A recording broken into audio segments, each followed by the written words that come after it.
Come with me. Bridge to all decks, or should I say, hail, hail, fire and snow. Welcome aboard Enterprise Incidents with Scott and Steve. I'm Scott Nance. And I'm Steve Morris, and while I'm sure I'm going to come up with funny things for later in this episode, I was racking my brain for a joke to make at the beginning, and I came up with nothing, Scott. But there is something else I want to say at the beginning, which is that lately we've gotten so many subscribers through Anchor, and we just wanted to say how much we appreciate your support of Enterprise Incidents. Not only does it help the show keep going, but it also is a really wonderful thank you, and we really appreciate all of your support. We are so grateful for the support you've given us. We are so grateful for the amazing feedback we've been getting since day one.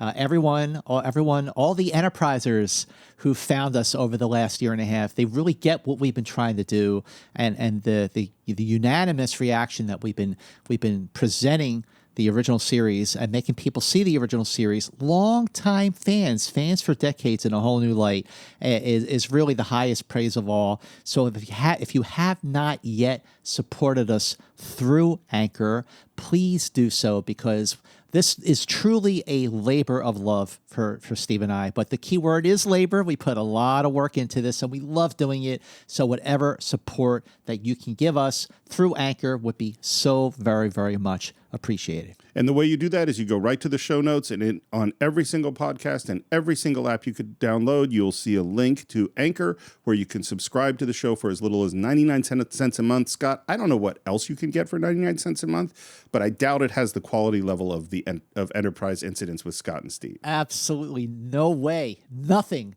approaches the quality, whether it's 99 cents or $99 or 99,000, because we are putting everything, our hearts and souls, into this, and we love doing it. So without further ado, we are getting to an episode that is notorious, infamous. How else would you describe, Steve, and the children shall lead?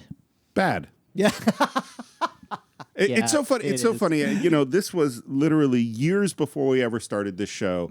And you and I were talking, and I was saying I couldn't wait to do Balance of Terror if we ever made this podcast. And you said, oh, I can't wait to talk about Metamorphosis if we ever do this podcast. And then both of us went, oh my God, at some point we would have to talk about And the Children Shall Lead. And I don't know why, for me, this has always been the one I have dreaded the most. I don't dread Spock's Brain. I didn't dread Alternative Factor.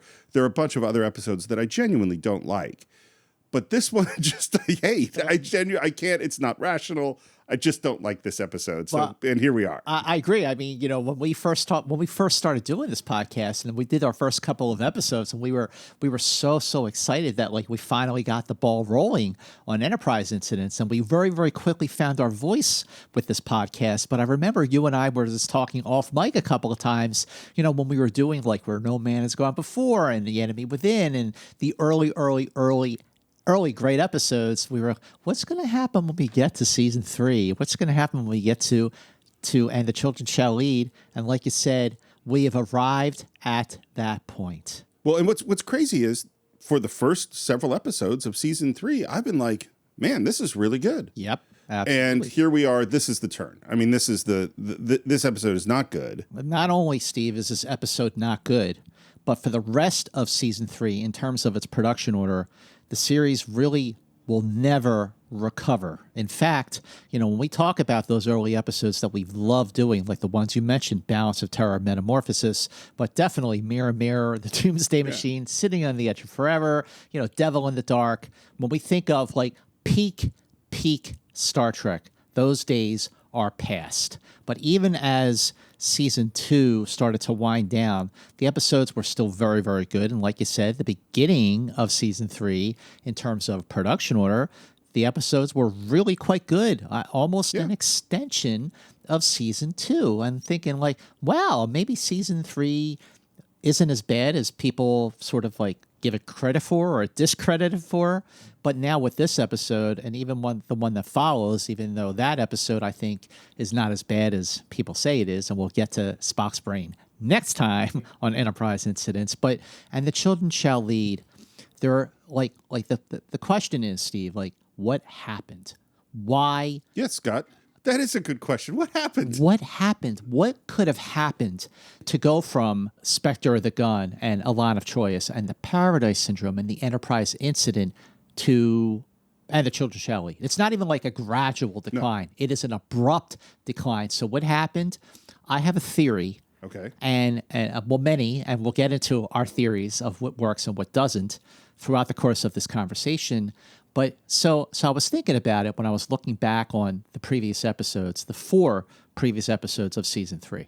So Spectre of the Gun, written by Gene Coon under his pseudonym. Okay, Gene Coon, definitely the best Star Trek writer they ever had, next to Dorothy Fontana. Dorothy Fontana, who wrote The Enterprise Incident. Right. And then you have Margaret Arman, who wrote The Paradise Syndrome. She did Gamesters of Triskelion from season 2.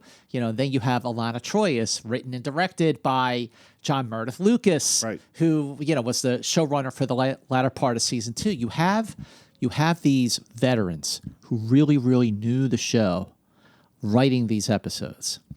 What you didn't have was John Meredith Lucas and Gene Coon producing the show. You had Fred Freiberger, who was a newcomer to Star Trek and didn't really get Star Trek. And you also had Arthur Singer, who was the new story editor after Dorothy Fontana stepped down. So even though you have these newcomers new to the show, you have them working on shows that had the fingerprints of the veterans who really, really knew Star Trek inside and out. So even though the producers didn't really get it, the writers did, and that's why the quality was still out there, still up there. So, and The Children Shall Lead, that is not the case. Now you have a situation where it's almost like the blind leading the blind, because And the Children Shall Lead was directed by Marvin Chomsky. Does that name sound familiar? Probably not to Star Trek fans at that time. Related to Norm Chomsky? No. Yes. Really? Yes, his brother. Wow. Yes. Noam Chomsky's brother is Marvin Chomsky.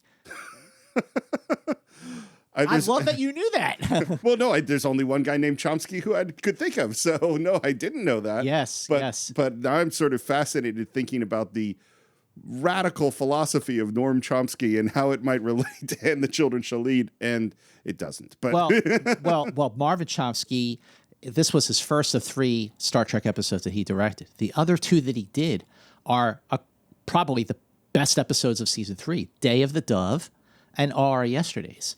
Those episodes are outstanding, but his first episode was a epic fail.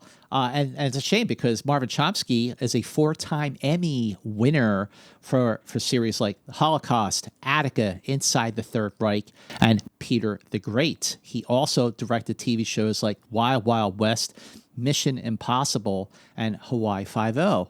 Now, Bob Justman, when he saw what this episode was about, children, he said, hey, I have an idea. Let's get Vincent McAveety to direct this episode, because he directed Miri. And while not a great episode, it's still a good one. And certainly after our conversation, one that's kind of overlooked.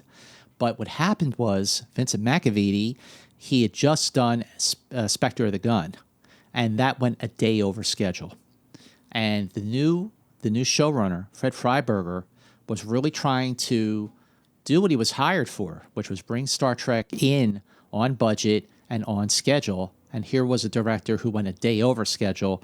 So even though he directed Balance of Terror, Freiberger had soured on the prospect of having McAveety direct. So that's when they brought in Marvin Chomsky. The episode is written by Edward J. Lasko, his first Star Trek script. So like I said, you have these other scripts with veterans, but now you have a first-time screenwriter, a first-time director. And it's being the show is being run by someone who really hasn't really gotten what Star Trek was really truly about. Someone who didn't have the spirit of Star Trek down. So you don't have those veteran voices anywhere in this mix. Edward Lasko was actually considered by Roddenberry to be the new story editor for Star Trek in season 3 after Dorothy Fontana stepped down.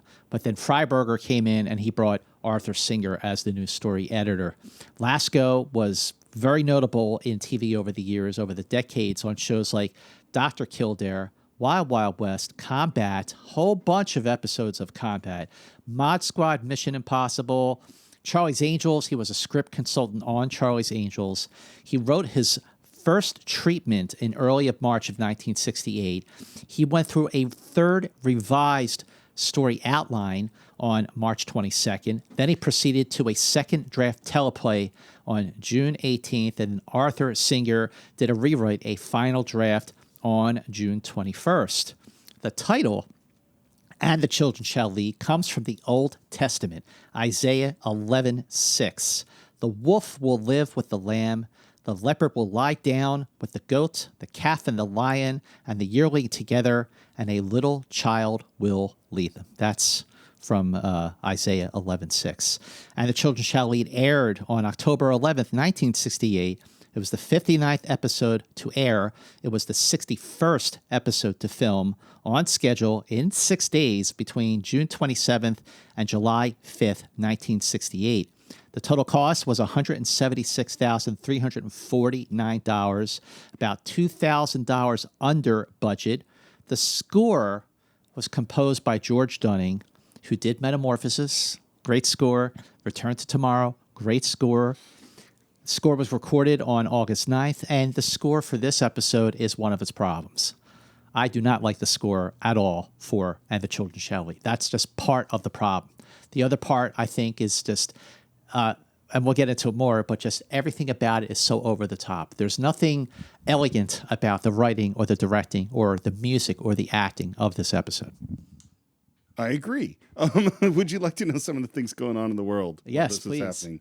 So obviously we've been tracking the progress at Vietnam, and on June 27th, this was filmed between June 27th and July 5th of 1968. On June 27th, the U.S. military pulled back for the first time out of a North Vietnamese province. I think this is, we're starting to see the turn. We've started to hear the news that things are not going as well as we had believed, and now we're starting to see that turn happen. The assassin of Martin Luther King Jr., James Earl Ray, had fled to London and was arrested there and extradited, also on June 27th. This is very interesting in relationship to our last episode, the Enterprise incident, because also on June 27th, the U.S. and North Korea officials discussed the release of the captured U.S. vessel, the USS Pueblo, which is where the Enterprise incident got its name, which I did not know last week when we recorded that episode. On June 28th, the Monday Holiday Act was signed. And this is the federal decision that, hey, all those national holidays we have, let's always put them on a Monday so we can give everybody a 3-day weekend. That's where that started. And I think that was a really good plan. Well, that's finally a good plan that came from the government. Well, here's another one, which is that on the same day, Lyndon Johnson proposed a constitutional amendment that would lower the voting age to 18. Oh, wow. And this was because we had so many 18-year-olds serving and dying in the U.S. military. And the idea of those people can go die for our country, but they can't vote, that didn't seem right. And this one was ratified 3 years later on July 1st, 1971. On June 29th, this is just tragic and scary. The Viet Cong carried out a massacre of 88 civilians in a coastal village that had been built with U.S. money, and as a demonstration, they wiped out the village, burnt the whole thing to the ground, killed 88 people, 103 people injured. Wow. Really scary. And I'll tell you what this made me think of is there's the story in Apocalypse Now that Kurtz tells, that Marlon Brando tells about inoculations and the Viet Cong coming in. And then cutting off the arms. Yeah. Now, I don't know if that's what they were thinking about when they wrote that. I mean, there's a lot of craziness and how all that was all improv from Brando, but I wonder if this was part of what they were thinking about. On July 1st, the first non-proliferation of nuclear weapons treaty was signed by the U.S., the Soviet Union, and the United Kingdom. It's funny. There have been a whole bunch of, as I've always been reading through the history of the week, there's lots and lots of plane crashes. You'd be amazed at how many plane crashes there were, and I just generally didn't read them. And there are also lots of hijackings.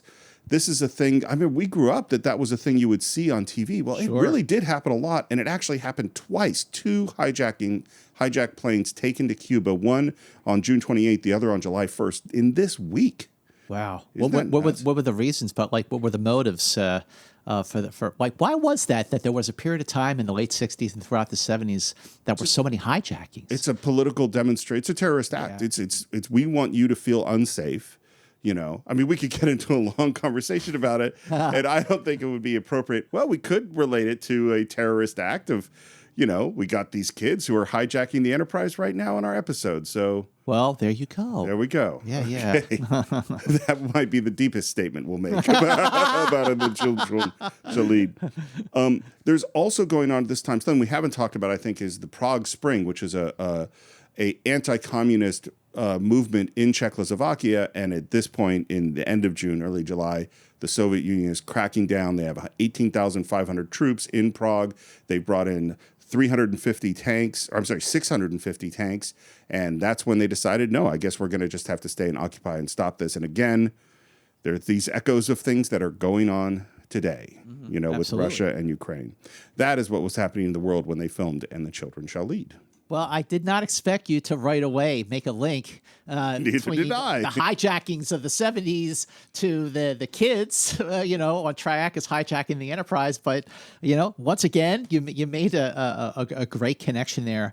And just, you know, as we get into our conversation of And the Children Shall Lead.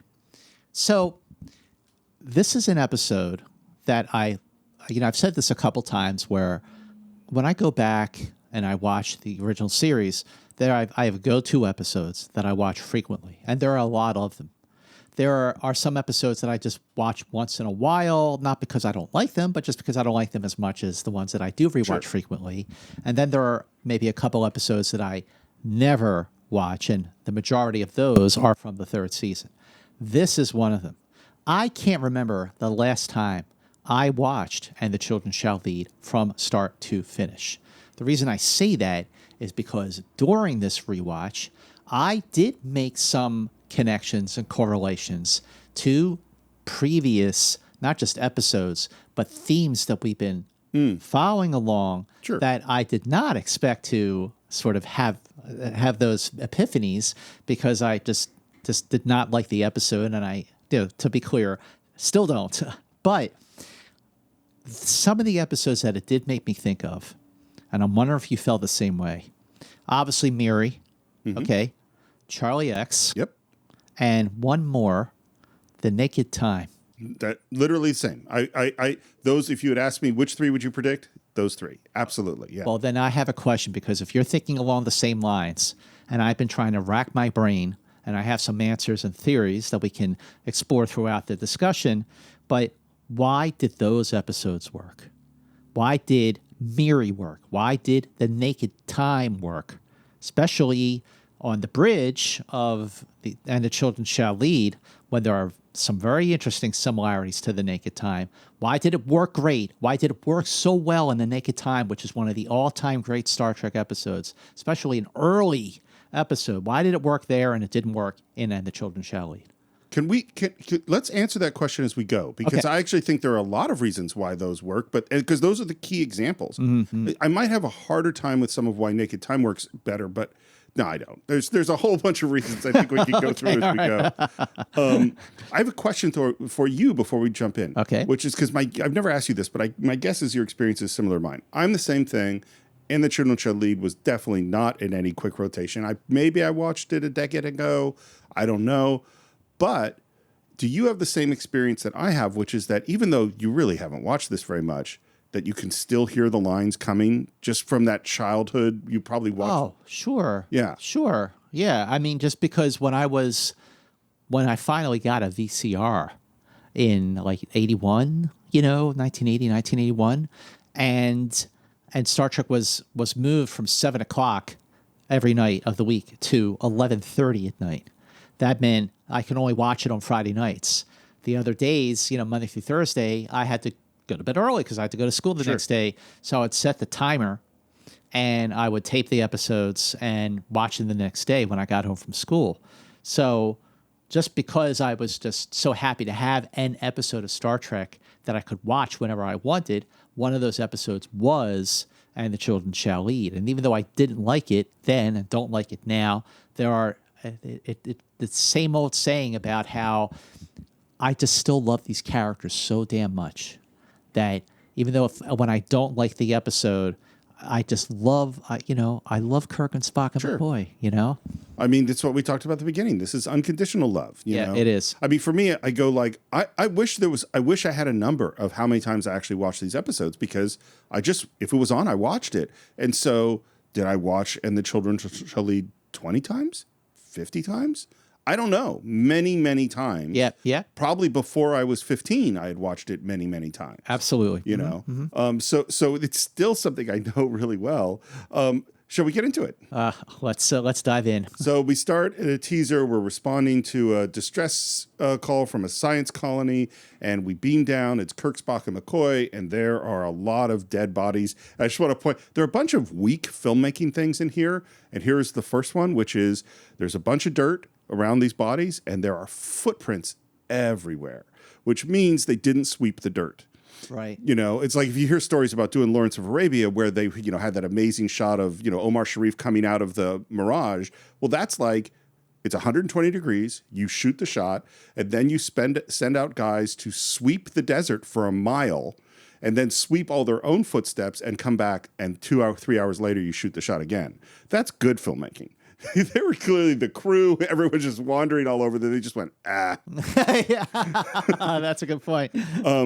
But we do see a bunch of dead bodies, and then we see one who's still alive, and that is Professor Starnes, just looking crazed. Professor Starnes, played by James Wellman, and when he gets up, he's clutching his phaser, and he's like clinging on to life, and then Kirk goes over to him and he says, "Professor Starnes," and he's like, "It's Kirk. Like, don't you recognize me?" And he winces in pain and he just kills over. And McCoy doesn't even try to revive him. No, he's dead. Steve Morris argument that once again McCoy is showing his chops as the worst doctor in TV history. And then we turn over this woman who's covered in spots, and Kirk like reaches into her mouth, and it's like, look, if I see someone dead covered in spots, I might be maybe a little more cautious about grabbing them. But she has poisoned herself with silotin, I think it is. Yeah, silotin, full poison. Mm-hmm. Yeah. And so we realize that this is all self-inflicted. We pull out a tricorder and see a message. Must destroy ourselves. Alien upon us. The enemy from within. The enemy. Okay, now this episode starts off very ominous, very serious.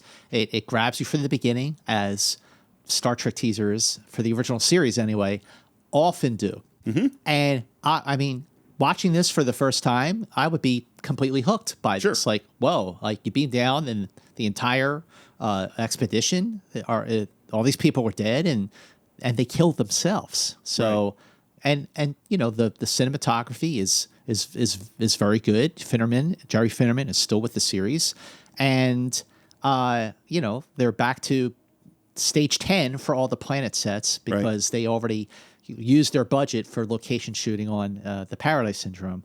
But I think the teaser is pretty strong. Sure. Let me ask a question, and maybe part of what we could try to do is try to reconstruct what the heck is going on here.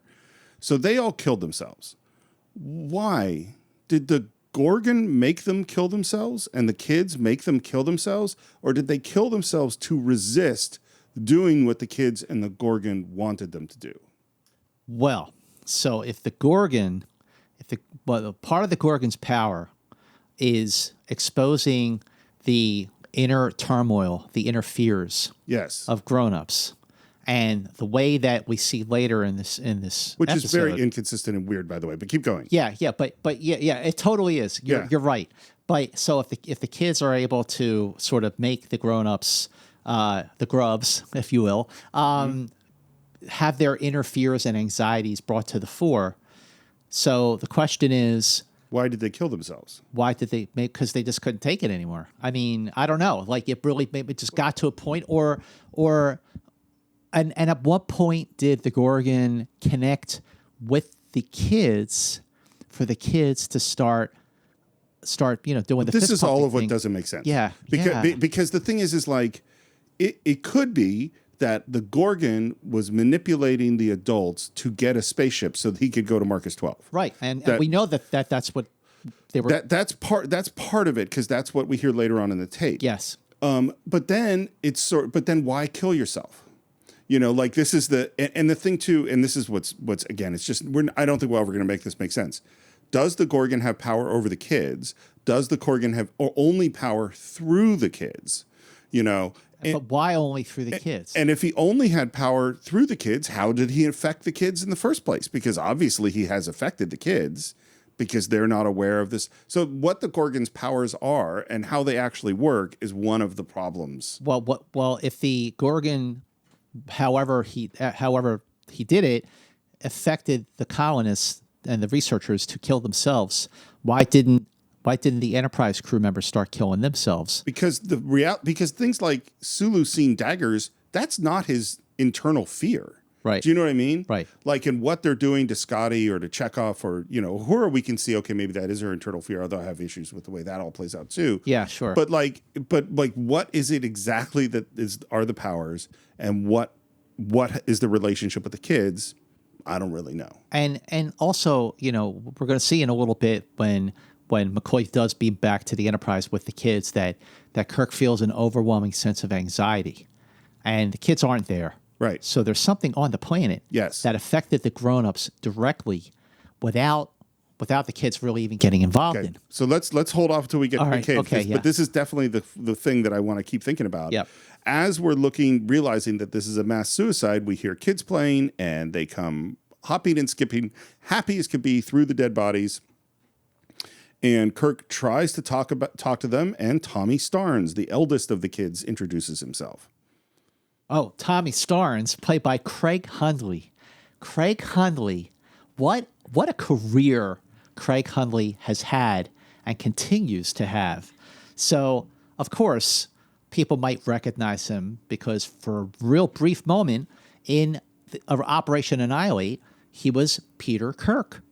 And there is that great deleted scene at the end of Operation Annihilate where Peter Kirk is sitting in the captain's chair in, you know, a little, you know, gold Starfleet uniform. That scene was cut.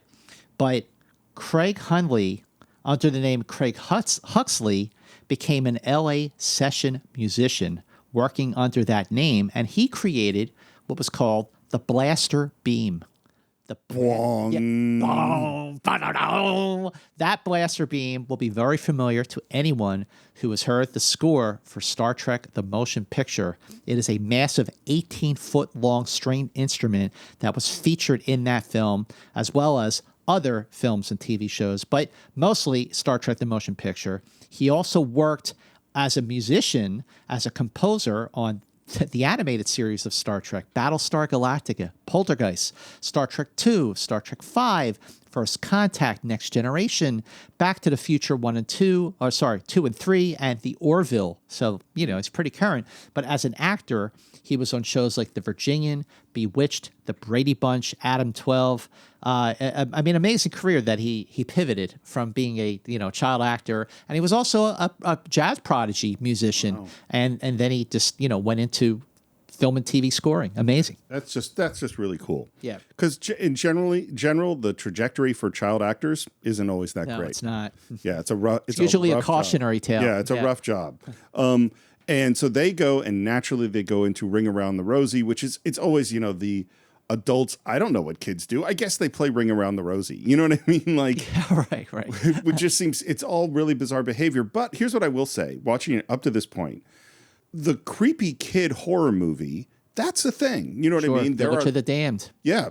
Children of the Corn. There's all, you know, like there's all sorts of mixing childhood nursery rhymes and childlike music and really scary kids. That's a real thing. And so up to this point, I don't think this could be a good episode. Do you know what I mean? Like, yeah. It's not necessarily great, but this is a thing that there are stories that work based on. At the same time, there is already an element to this episode where, again, it worked for Miri, but it did not work for And the Children Shall Eat. Now, you know, in Miri, instead of playing Ring Around the Rosie, you've got nya, nya, nya, nya, nya, and you've got bonk, bonk on the head.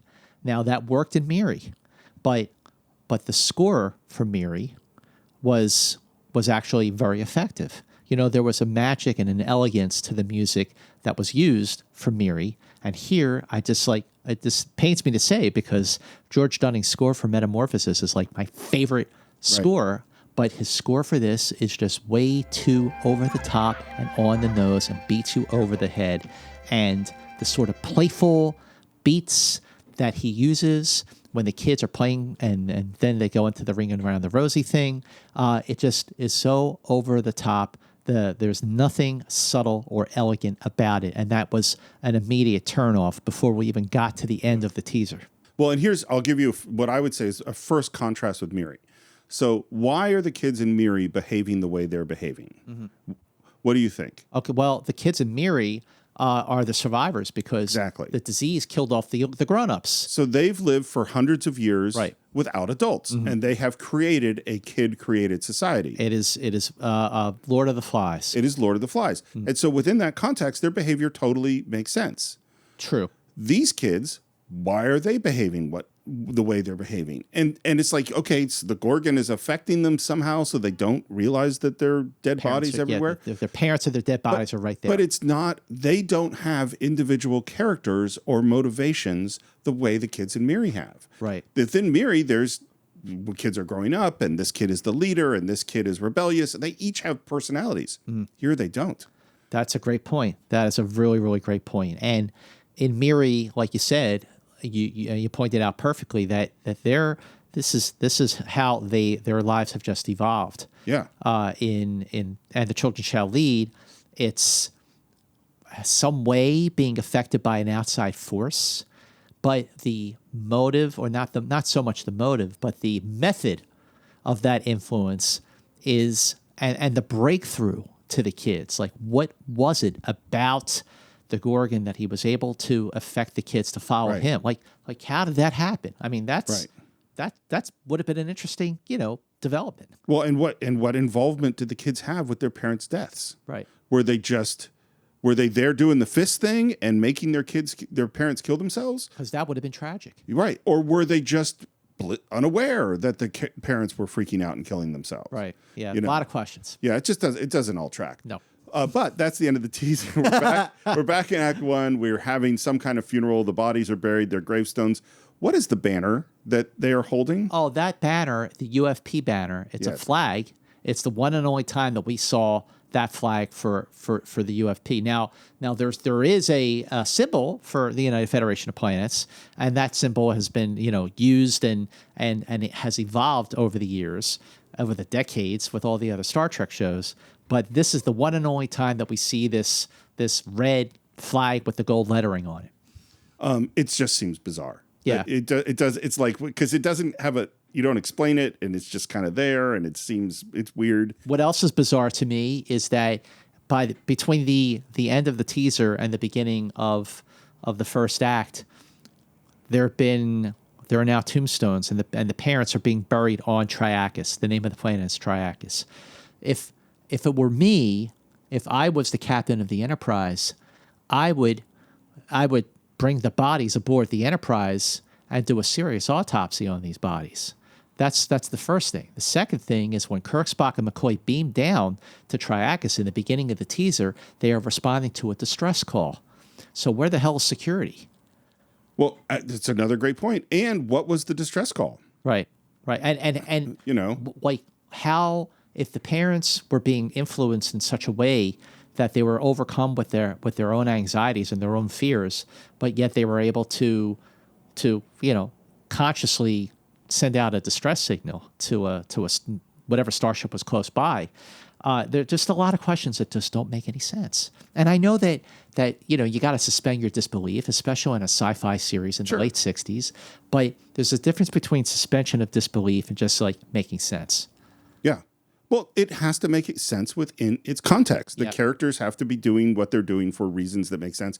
For instance, what we're going to hear later is that Professor Starnes wanted to call a ship to transport them, and then I believe realized that he was being controlled, but then he set out a distress signal, which is kind of the same thing.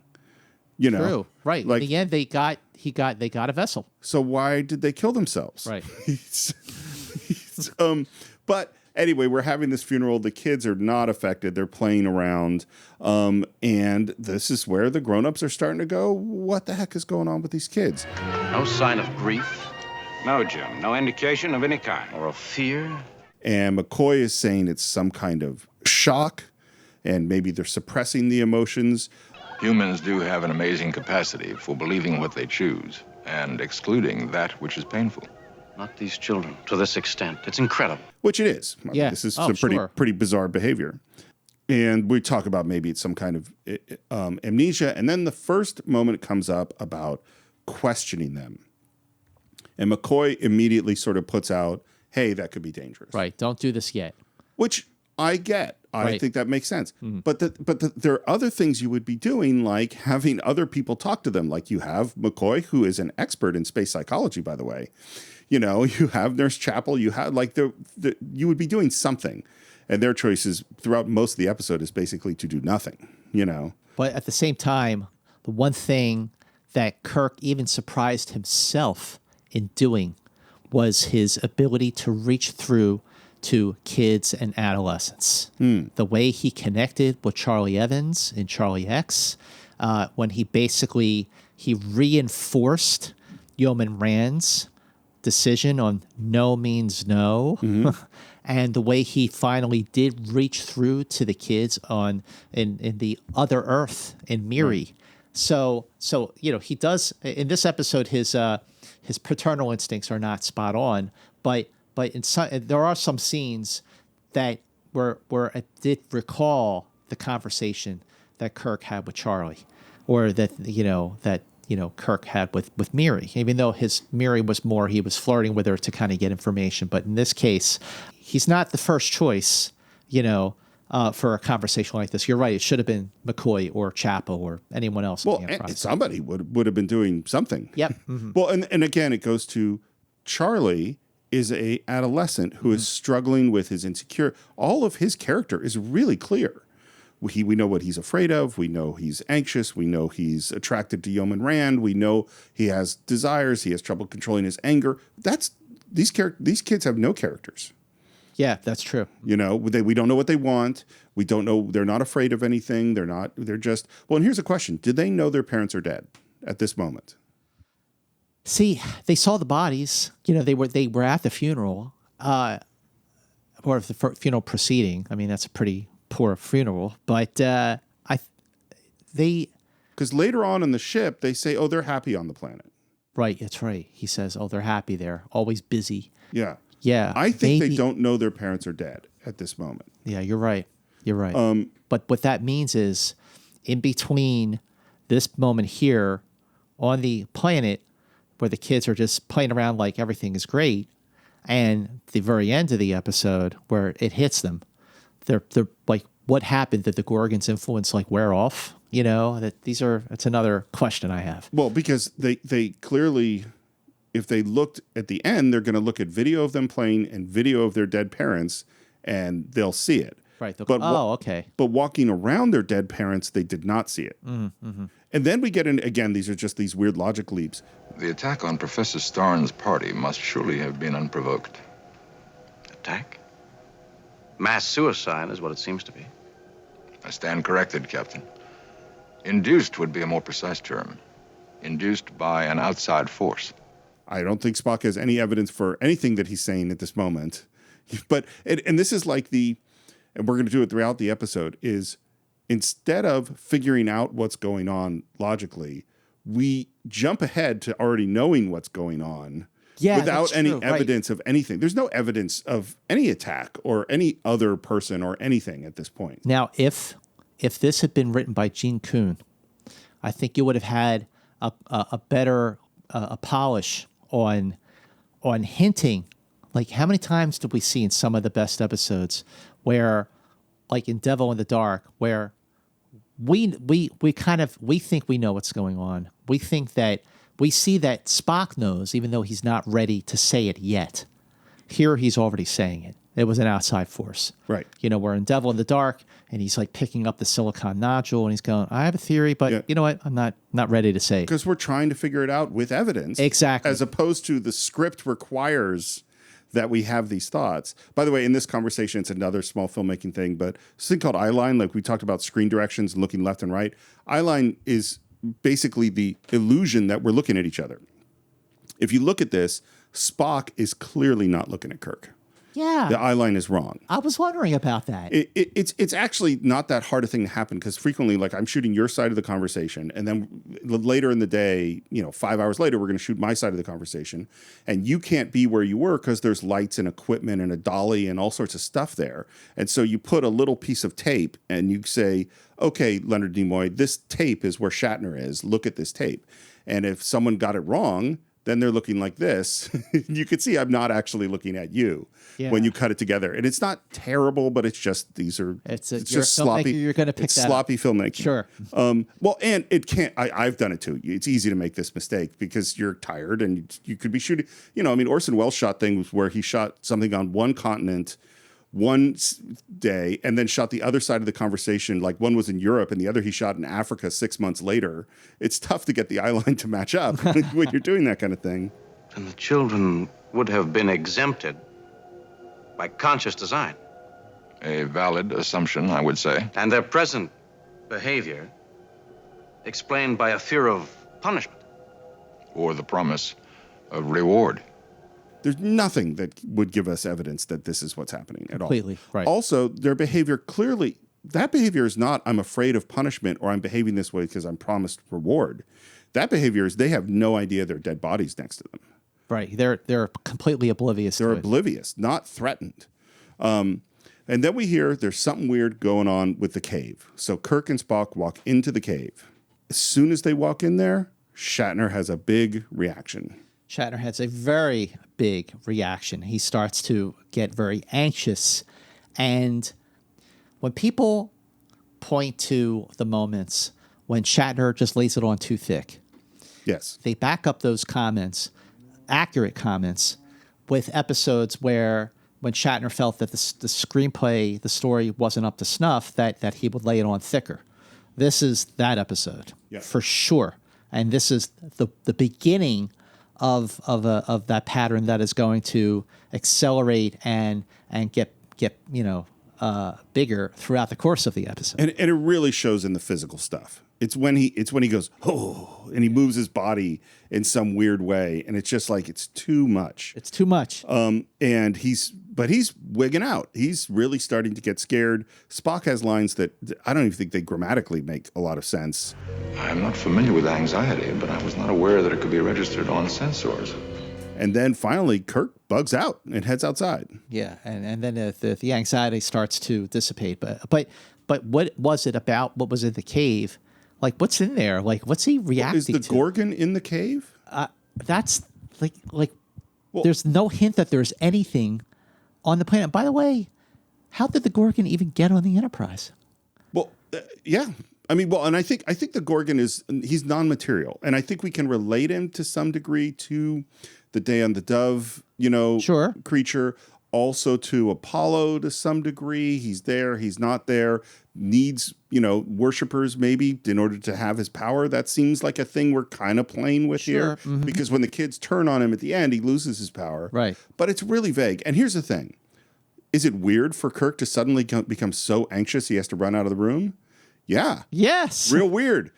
Does he go, hey, something weird's going on in this cage. Let's get all our scientists down here and examine this thing? No.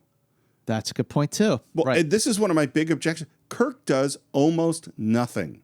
Spock does almost nothing in this whole episode. And especially when the stakes get really high on the bridge at the midpoint of this episode, they have it in my notes. They're doing nothing. They're doing nothing. Yeah. And so okay, we got a bunch of dead bodies. We got kids not reacting. We got this cave where I suddenly was freaked out. We should be investigating things. What's going on here? Like, what is it about the cave that's bringing up that anxiety out of Kirk? And they just heard Starn's voice on the tricorder, so he wasn't the first one for that to happen. And I think this is where it doesn't. Is that they're not clear about it? Is that I think they're going, oh, it's the anxiety that caused people to kill themselves. Is that their anxiety is they're on this planet. The more they were here, it got worse and worse and worse, and so they killed themselves. And that makes sense. But that doesn't track with the Gorgon trying to manipulate the kids and manipulate the grown-ups to get a ship to get them off the planet. That's not related to this generalized anxiety thing. Those are two different things. And it's like, well, they should have picked one, and figured out what it really was. Yep. Mm-hmm. But needless to say, we're like, let's get the heck off this planet. And so we head back up to the ship, and there we have Nurse Chapel with all these cards, and we're going to pick some ice cream flavors. Yeah, I mean, it's a sweet moment, and poor Chapel that she has to be the one to deal with all this. I mean, this is the '60s, and she is the woman who's going to deal with it. Yep, exactly.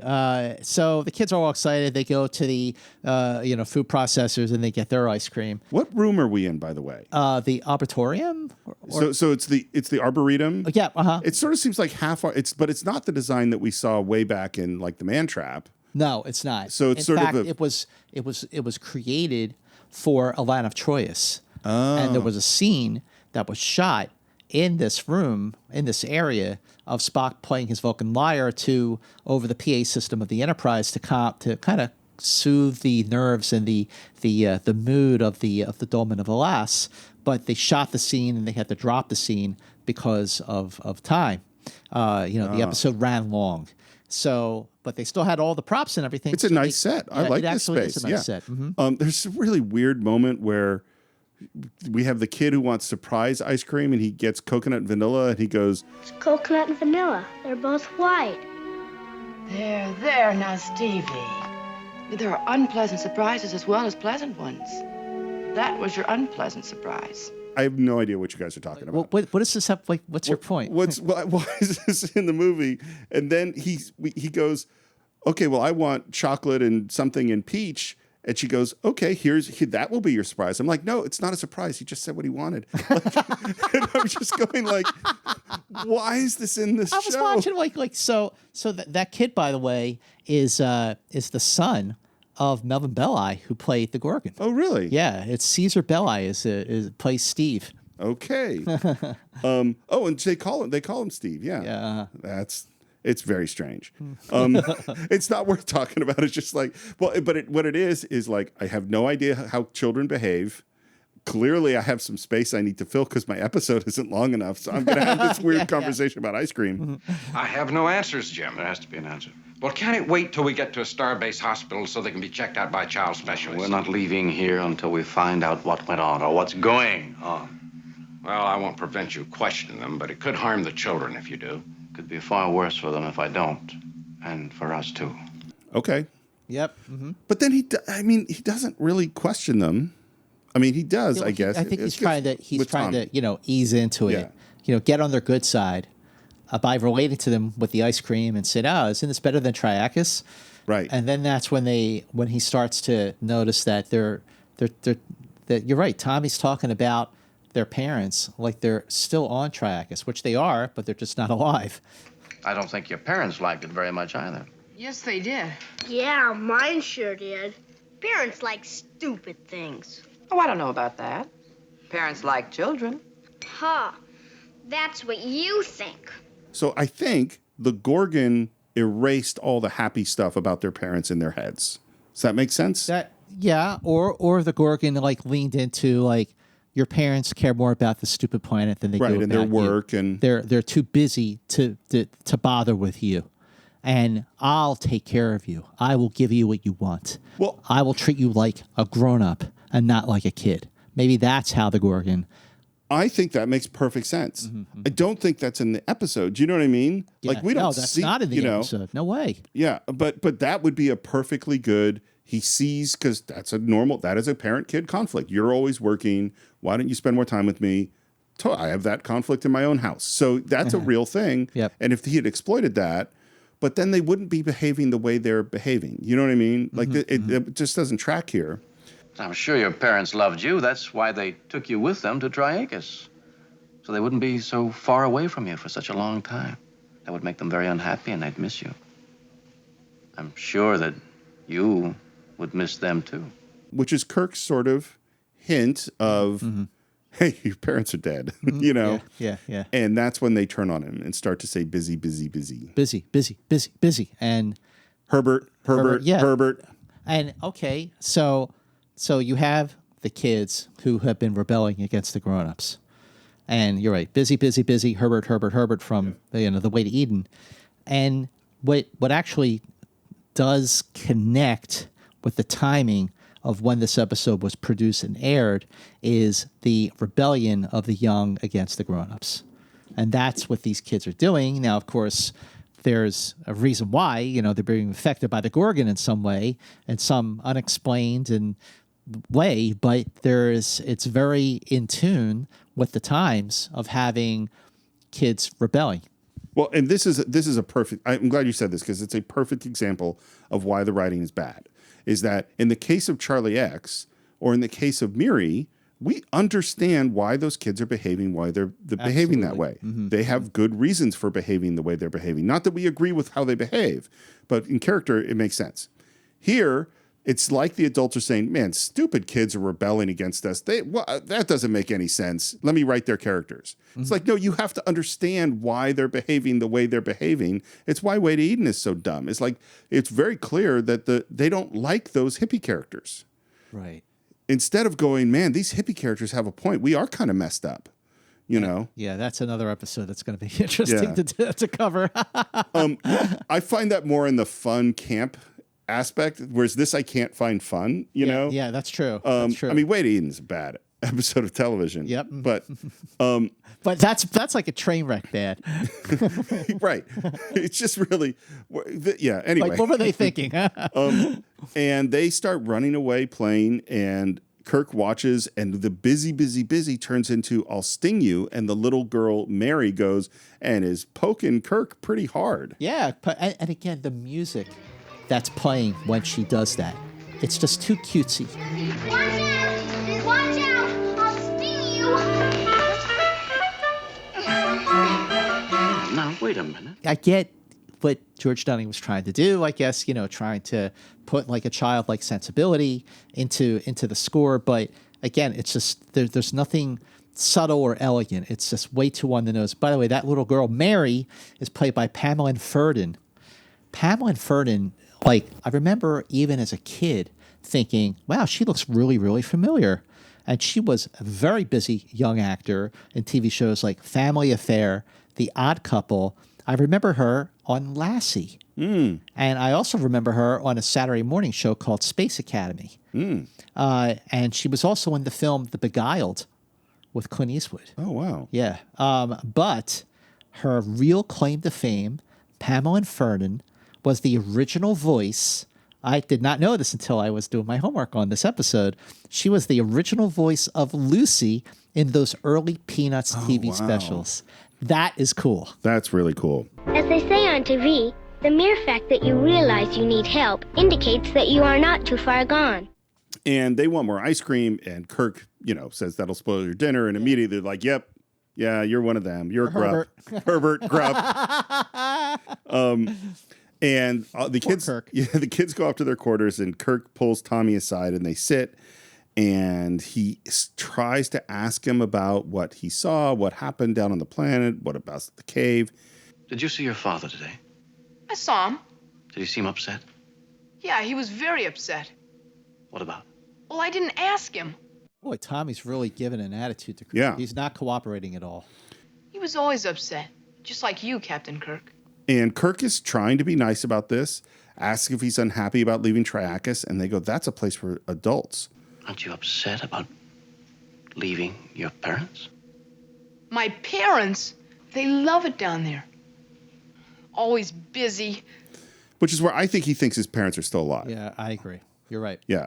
By the way, the approach that Kirk takes with Tommy to talk to him, to engage him, to get on his, just kind of break down the barriers. Like the way that Shatner, here's where I really think Shatner's performance is very strong because he's restrained. He dials it back.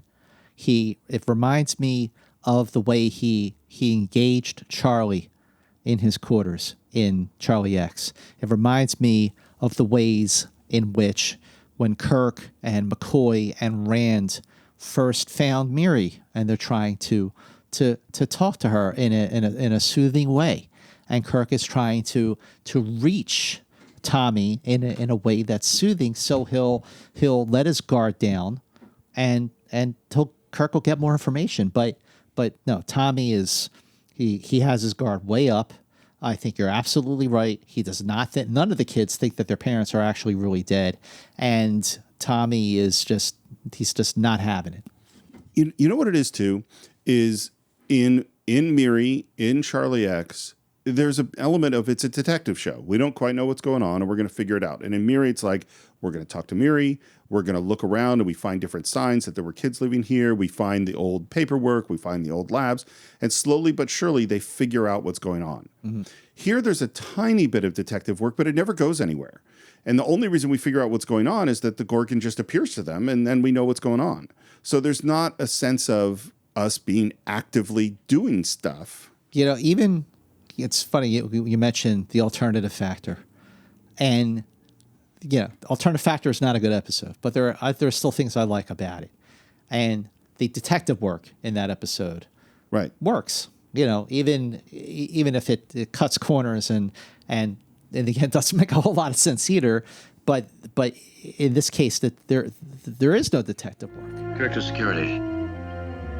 Post a guard on the children. They're to be kept under constant watch. Why? Why does he make that choice at that moment?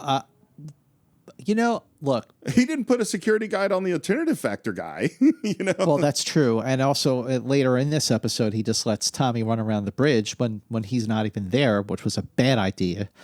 But yeah, I mean... There's nothing dangerous at this moment about the kids that I would go, they need a security person. But at the same time... This is where Kirk was being smart. And by the way, the guards must have been deaf. Yeah. Because they didn't hear the hail of the Gorgon. They didn't hear the Gorgon materialize. And, wasn't security watching them, or were they just standing outside the door? I don't know. I don't know. That's a good decision that doesn't have any payoff, because nothing happens. I mean, Kirk made the right decision, I think, to actually have... Because...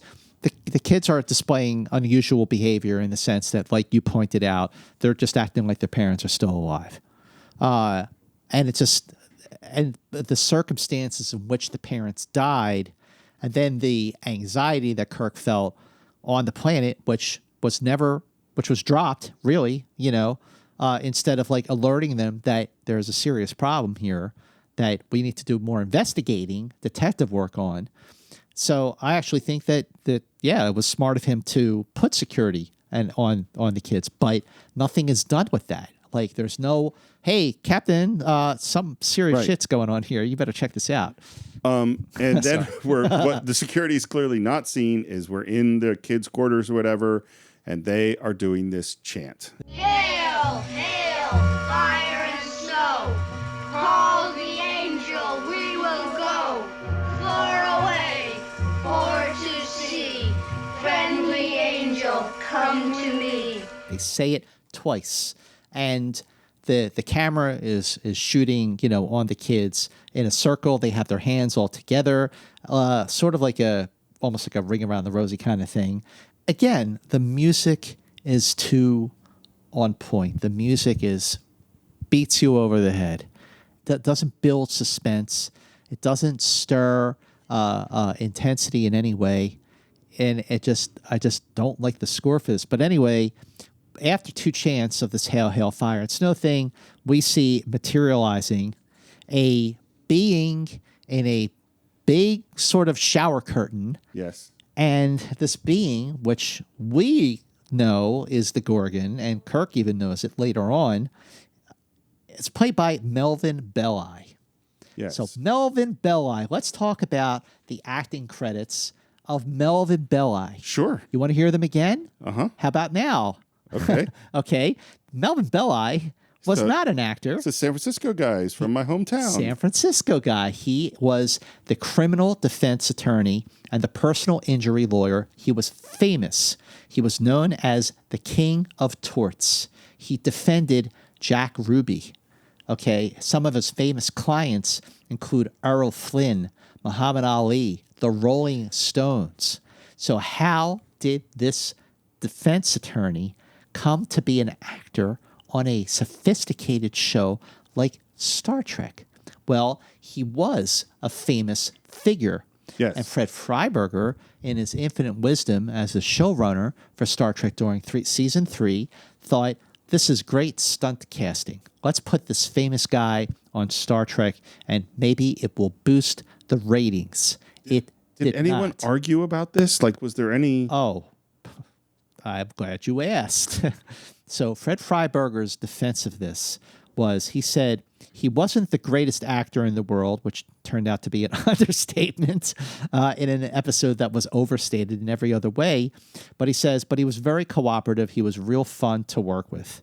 Walter Koenig had a big problem with the casting of Melvin Belli. He just thought, like, how do you take a character like this, your villain, supposed to be a standout character like he has been in the past, or your antagonist, like Decker and Khan, and give it to a non-professional. Walter Koenig was livid that Melvin Belli got a role that should have been intended for like a struggling actor or a working actor.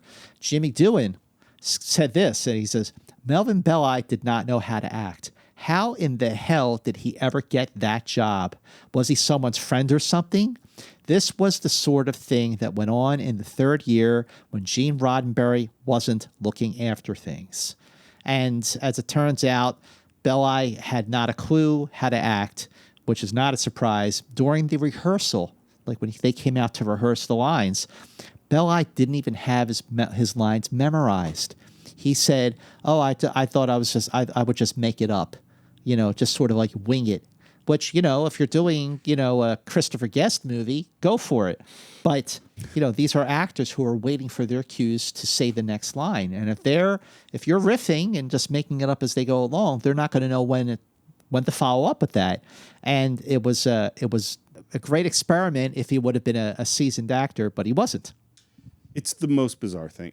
I can only believe that somehow he got Fred Freiberger off of some secret blackmail or something. Do you know what I mean? Like, because it's not like, I knew the name Melvin Belli. Like, I'm sure my parents, around then and in the Bay Area, certainly he's a famous lawyer. It's Johnny Cochran or however, name. There's, Rudy Giuliani is a famous lawyer. There are famous lawyers out there. But he's not that famous. Like, it's not like the Star Trek audience is going to go, I was going to go out and party at 10 o'clock on, but instead I hear Melvin Belli is going to be on Star Trek. Right, I have to go see it. It doesn't make any sense. The speech is terrible. So he's awful. He's awful. He's I've said this, maybe, I don't know if I said it on this podcast. There are a lot of skills you can be taught. Like, I could teach someone how the technique of editing, and they would be able to edit. They might not be a great editor, but I could teach them how to do it. I could teach someone how to run a camera, and they could run a camera.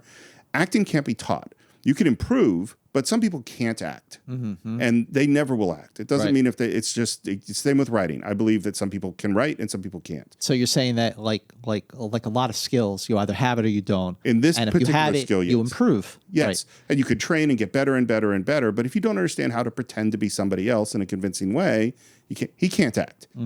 The speech is awful. It is, because it is long. So you take a person, okay, this guy can't act. You know what I'm going to do? I'm going to give him a 2 to 3 minute long piece of exposition. That has there's no character motivation. There's no emotion to it. There's no nothing of it's repetitive. It's awkward. It's rambling. It's terrible. And the delivery is not scary or menacing in any way. Like, there's nothing about the delivery of the Gorgon's monologue, his speech, to motivate the kids that would give me the chills. Well, it's like if he dealt with the kids as individuals and went, Tommy, I know that you want that your dream is to fly a spaceship. Well, you're going to be the captain of the Enterprise. Mary, come here. I know, and was seducing each of them and manipulate. Then there would be character interaction and character development and tension and dialogue. And instead of just, I'm going to make a long, boring speech. You have done very well, my friends. You have done what must be done. You have come aboard the Enterprise. Now, our destination is a Federation settlement. Captain Kirk will undoubtedly choose a closer station. Do not let that deter you. Marcus 12 has millions of people on it. One thing, though, about Melvin Belli, do you ever see the movie Zodiac? Sure. Zodiac, okay. Melvin Belli was played in that film by, I think, Brian Cox. Oh, sure. Okay. So when I saw Zodiac for the first time, which was in February of 2007, that's when that movie came out. And so halfway through the film, you know, you see the character of Melvin Belli, played by Brian Cox, and he's on live TV. He's taking a call from the Zodiac killer. So I'm sitting there watching the movie in the theater, going, Melvin Belli, oh, that's the guy from the Star Trek and The Children Shall Lead. So I'm just sitting there, you know, and I'm just, you know, watching the film, and I'm thinking, oh, I know Melvin Belli. I'd already seen the episode 100, you know, maybe not 100 times, but a lot. So in the scene, one of the producers at the station where Belli is at to get the call from the Zodiac killer, he leans over to Brian Cox as Belli and says, oh, I saw that Star Trek episode you did. I sat there and went, yes! I went, hilarious. Yes! But Zodiac is a much better film. Oh, my God. Zodiac is a great movie. I mean, David Fincher, that's a great film. But, and actually, as a follow-up to that, there's Melvin Belli told a later story that he and another attorney had a bet between who was better known between them. And they both like sat in an open area and just sort of like waited to see if someone would come up to them. So someone came over to Melvin Belli and recognized him. And Melvin Belli went back to his friend and said, hey, I win the bet. The guy says, how did he know who you were? The guy said, and Melvin Belli says, oh, he saw me on Star Trek. There you go. So there you go. I have another question for you. Yeah. This chant, where did it come from? You know, I was looking to see if it came from like, you know, the Bible or some passage somewhere. I couldn't find anything. So you answered exactly the question I wasn't asking, but I'm curious about that too. So it's doesn't have an origin anywhere. It does not like the title of this episode, right, which has an origin from the Bible. My question is actually, where did the kids learn this chant? And why did they start singing it? Like, did they, because there's an element where I go like, well, is this like the genie of the lamp where the kids are exploring the cage and they read this chant somewhere and someone said it and then the Gorgon appeared for the first time? Or did the Gorgon teach them the chant? Like, why even have the chant? Is it necessary? Like, what is it? Did the Gorgon say to the kids, hey, whenever you need me, say this? Or was there something on the planet that the parents did not find that the kids did?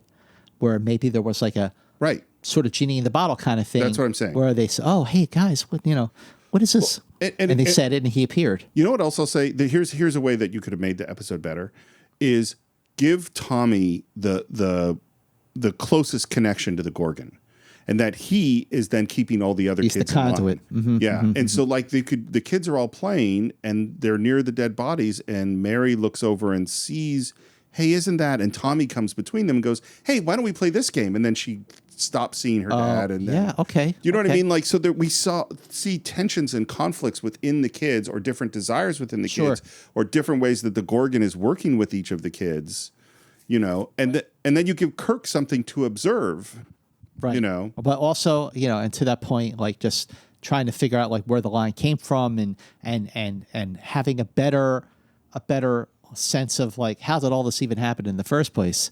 You know, maybe there's something on the planet, like I said, where the kids found something left over and they read it and they summoned the Gorgon without meaning to. Yep. And that was where they immediately became under the Gorgon spell. Right. Well, and you could go then connect that to the reports from the scientists that everything was cool. And on this day, you know, we just like in Devil in the Dark, we went into a new chamber.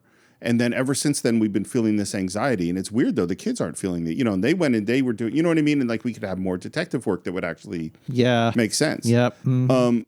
The other thing is that we have this at the end of the scene, after he's talked to them about taking over the crew and going to Marcus 12, which is what he wants because they're going to take over this planet with lots of population, is we see the kids pounding their fists in sync with the music.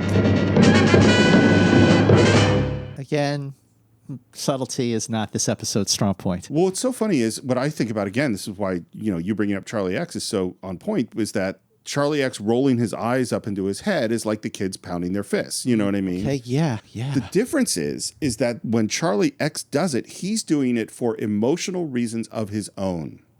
Right. The guys that bring him to the Enterprise are starting to say something he doesn't want them to say, and then they start saying nice things about him. And by the way, that moment in Charlie X, when you see Captain Raymart and Tom Nellis standing there, like staring at Charlie, like they're a little nervous. Yeah.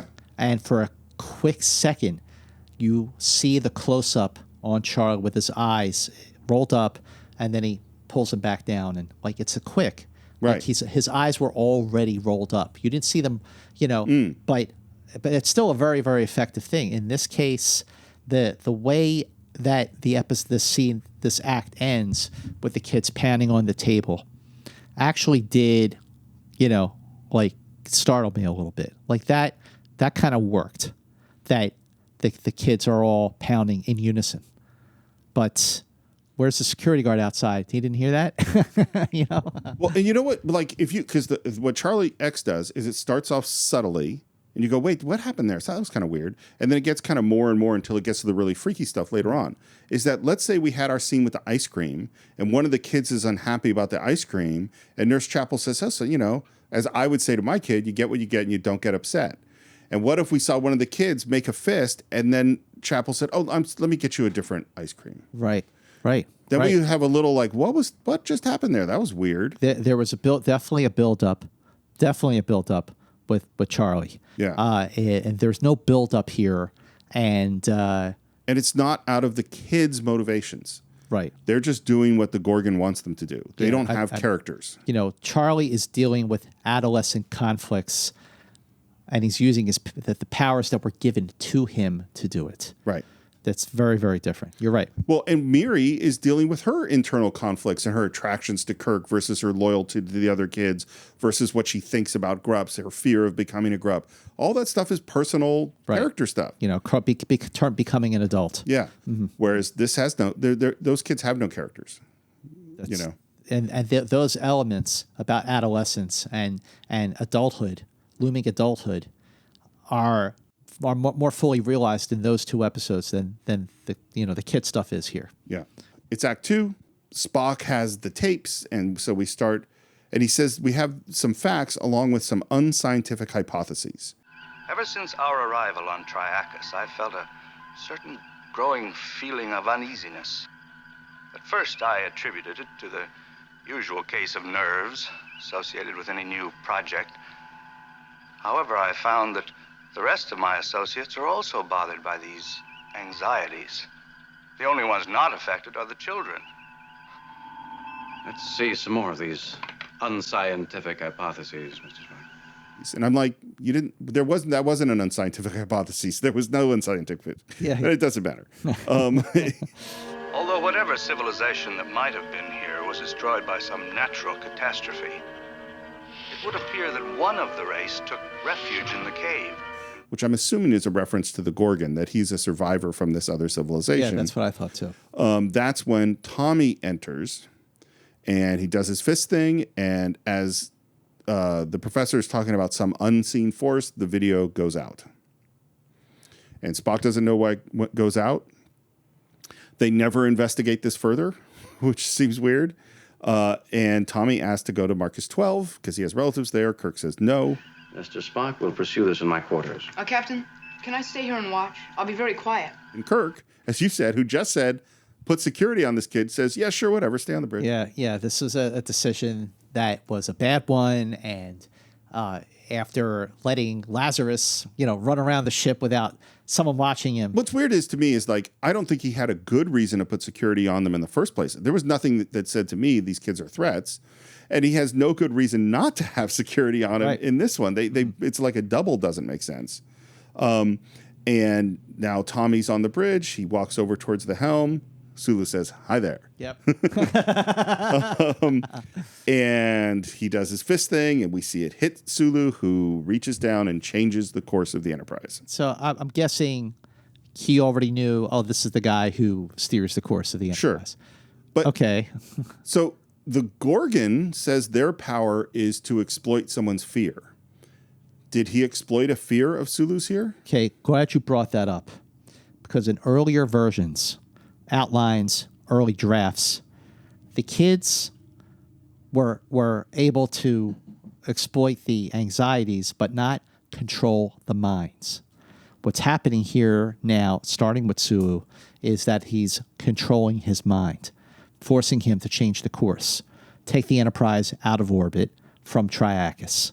So that's different from exploiting anxieties. Yes. But in later rewrites, that was added. Well, and this is where it goes back to the parent. Why did the parents kill themselves? If you could mind control people, Why would you need to kill your parents? Yeah. Or have your parents killed? Yeah, unless they were fighting against the mind control, and that's why they killed themselves, but that doesn't match up with the anxiety. Right. What is that? The planet Triacus. Because Sulu is still seeing us orbit Triacus. And by the way, even Chekhov is now effective too, because they did a little fist pumping on Chekhov, and he goes, "Yes, we will. The entire time we are here." Uhura looks up, smiles at the kids, and then sees that we are not orbiting Triacus. And she reacts. She's startled and says, Mr. Sulu, the screen, we're out of orbit. And then Tommy reacts with another pumping of the fist, and now Uhura sees Triacus, and everything's fine. I guess she was just seeing things. We're down in auxiliary control where there's another kid doing his fist bump, and in comes Scotty. He realizes we're not in orbit. I do like this little scene where Scotty is arguing with the guy. We must remain in this orbit till the bridge orders a change. You blind fool! Can't you see what's in front of you? We're not in orbit! And Scotty tries to convince him and then tries to force his way in, and the two red guys in there knock Scotty out. One of those red guys is stuntman Jay Jones. Oh, Jay Jones, sure. Yeah, we know Jay Jones now after his really crazy stunts in The Apple and in Humorous Adonais. We're in Kirk's quarters watching more of the tapes, and this is where we hear about him almost calling Starfleet to request a transfer, and then he canceled that order, and then he sent a warning. God forgive us. Must destroy ourselves. Alien upon us. The enemy from within. The enemy! And we hear that he never completed that entry. And the dispatch was never sent. It's like, well, then why are you here? You said you received a distress call at the beginning of the episode. So clearly something was sent. It could be what destroyed him. Possible, Captain. Evil does seek to maintain power by suppressing the truth. Or by misleading the innocent. So here's the thing. They're talking about all of this is like, it's this, I am ahead of what I actually know because that's what we have to say. Yep. There's no, this idea of this is what evil does, that we're dealing with pure evil on some level. Yeah, that's they're jumping the gun by making those claims so early. How would they know any of this? Well, and McCoy's line, or misleading the innocent, well, that's referring to the kids, right? Right. But then Kirk says... Misleading the innocent. I wonder, do you mean the children may be involved? I'm like, well, isn't that just what you just said? Yeah. Like, it's all just so doesn't make sense. Is it possible that the evil found the catalyst? I was speaking of a legend, Captain. But most legends have their basis in facts, Spock. It's so funny because this is the Kirk, Spock, and McCoy having the conversation of like that we love to hear from them. Yeah. Except this one doesn't. I don't understand what they're talking about. They're leaping ahead of what they know. That's the key. Instead of the three of them putting their heads together to think a situation through and make a decision based on their knowledge and their reasoning. Yes. In terms of catching up with what we're seeing, but they don't yet know. We're seeing the opposite. We're seeing them put their heads together to make decisions on things that they are not informed enough to make. Right. And that's the problem. Security detachment, ready for relief duty on Triacus. Assemble in the transporter room immediately. So apparently we've had a security detail on Triacus. Right. A security detail that was left behind when the Enterprise... left orbit. But the Enterprise technically... No, they think they're still in orbit. They think they're still in orbit, yeah. Well, and the thing to me is like, why did you leave a security detail? Why didn't you leave a science group to be doing research? And where was the security detail when you had the funeral? You know, who buried the body? Where's the security detail when you beamed down there in the first place? Well, yeah. I mean, what are you securing? Like, you don't know what's going on. So we head off to the transporter room.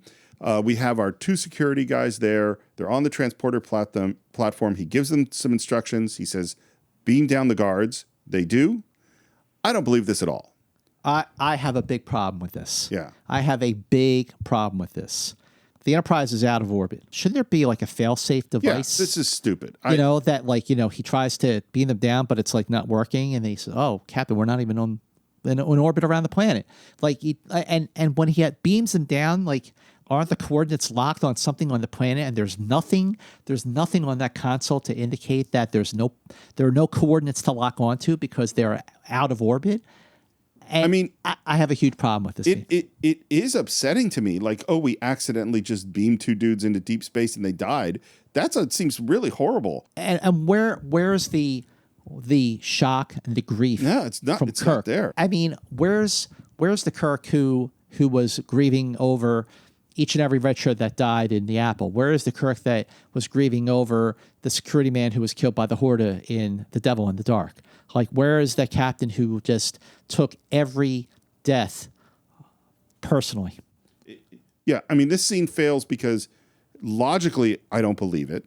There has to be, like you said, their fail-safe is procedures. This just doesn't seem like it would happen. Right. Unless there's a kid shaking his fist in the transporter room. But there's not. But there's not. Yep. And it emotionally doesn't work because of Kirk's reaction. Right. Captain to bridge. Mr. Sulu, we're not orbiting Triacus. I like Sulu's very confident. With all respects, Captain, you're wrong. I have Triacus on my screen now. By the way, when Kirk gets on the bridge and he runs right over to Sulu's console, the look on Sulu's face, like, here's the other problem I have, and it's about to get worse. It's like, I don't think the actors knew what the heck they were doing. I don't think some of these actors were given enough direction by Marvin Chomsky. I don't think that there was enough in the script for them to go, this is how I'm playing this. Right. Because if you look closely, and I never noticed this before, but the look on Sulu's face, he looks like he did in Return of the Archons. Right. Like he's kind of blissed out. Or in Wolf in the Fold. He's totally blissed out, like he's on drugs or something. They are doing the chant, and then the Gorgon appears. The Gorgon appears. And by the way, it occurred to me, even though Jerry Finnerman was still with the show by this point, he was a few episodes away from leaving. He was about 4 episodes away from leaving. The cinematography in the first 2 seasons is just glorious, beautiful. All those hues that you see in the beginning of the first season, and that just the way it was so much more balanced and beautifully shot throughout season 2. I mean, watch the Doomsday Machine again, watch Metamorphosis. Those at mock time, these episodes are gorgeous, but the cinematography just wasn't as good in season 3. And I'm like, well, Finnerman is still there. So what happened? Well, NBC wanted a brighter picture. And when Star Trek was delivered to NBC, NBC would shine a light through it to make the picture brighter. This is in the initial broadcast in the 60s. And Bob Justman was like, what are you doing? This isn't how the episode was shot. So by the 3rd season, instead of having the light shining through and messing up the shot, Finnerman just said, all right, fine. You want it brighter? I'll make it brighter. And that's why I don't think Finnerman's work in a lot of cases. I mean, there are still episodes that are beautifully shot, like, Spectre the Gun. Right. But by this point, I don't think that Finnerman's magic touch is still there. And he even said that, by the 3rd season, after I realized what they were doing, I just cooperated. I gave them what they want. And they were also on a shorter schedule now with Freiberger, making it 6 days or less. I mean, there's a certain point where they've shortened your schedule, loopened the budget, and not respected you, and the scripts are getting worse, and the show's getting worse, that how hard they're giving do you up. work? Yeah, I mean, you just work less hard. So we are back in Act 3. It's the same spot. And you know what we're going to do? We're going to take this terrible actor. Let's give them another long, boring monologue. Roddenberry, when he saw the first rough cut of this episode, he must have been like horrified. Like, this is the show that brought us Where No Man Has Gone Before. And, he suggested distorting the Gorgon's voice. Not that really helped. And his appearance, I guess, putting the green glow around him. Right. But it didn't help. I mean, it probably is better. better, but not by much. Yeah. If resistance mounts, call upon their beast. Their beast will serve us well. The fear in each one of them is the beast which will consume him. So I don't think that's what they are doing, because they seem to have actual mind control powers. They do, right. This is all exposition. It's all really boring. Yeah, anyway, it's not good. And the other thing that's not good about this is Kirk is just standing there. Yeah, thank you. Like, I have written down on my notes here, Kirk and Spock look on and do nothing. Yep.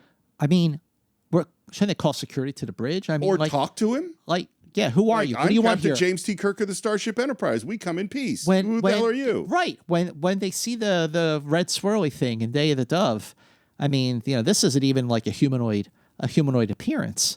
The first thing Kirk says, who are you? What are you doing here? I mean, Kirk is just like looking on. It's so out of character.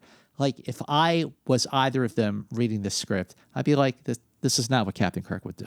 Yeah, he would do it. He is a man of action, and he is doing nothing. Right. So after this long speech, the Gorgon disappears, and Tommy gives some instructions. Kirk is still not doing anything until finally... Helmsman, disregard what you see on the screen, what you think you see on the screen. Set a course for Starbase 4. And now Sulu is horrified, seeing on the screen daggers and knives coming at him. Like, first of all, why daggers and knives?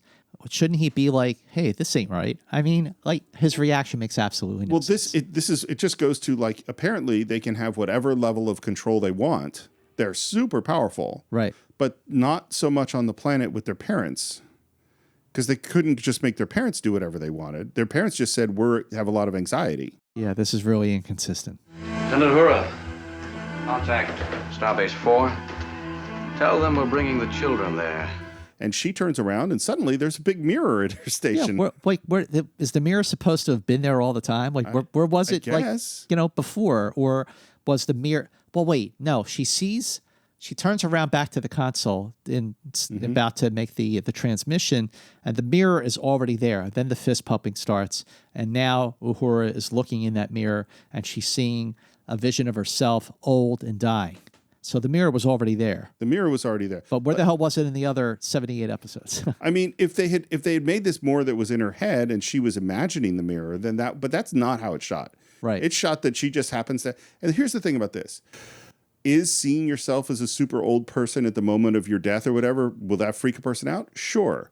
There's something about this that is like about Uhura's vanity. Do you know what I mean? Yeah. That's a little, well, and it's like Sulu seems too easily controlled. Uhura seems too easily controlled. And then this next moment is even weirder. Captain, why are we bothering Starfleet? Nothing about Spock here makes any sense at all. Nothing about it.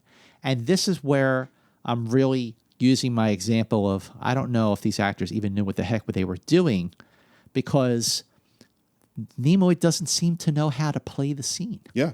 That is extremely an anomaly for him, because Nimoy is brilliant.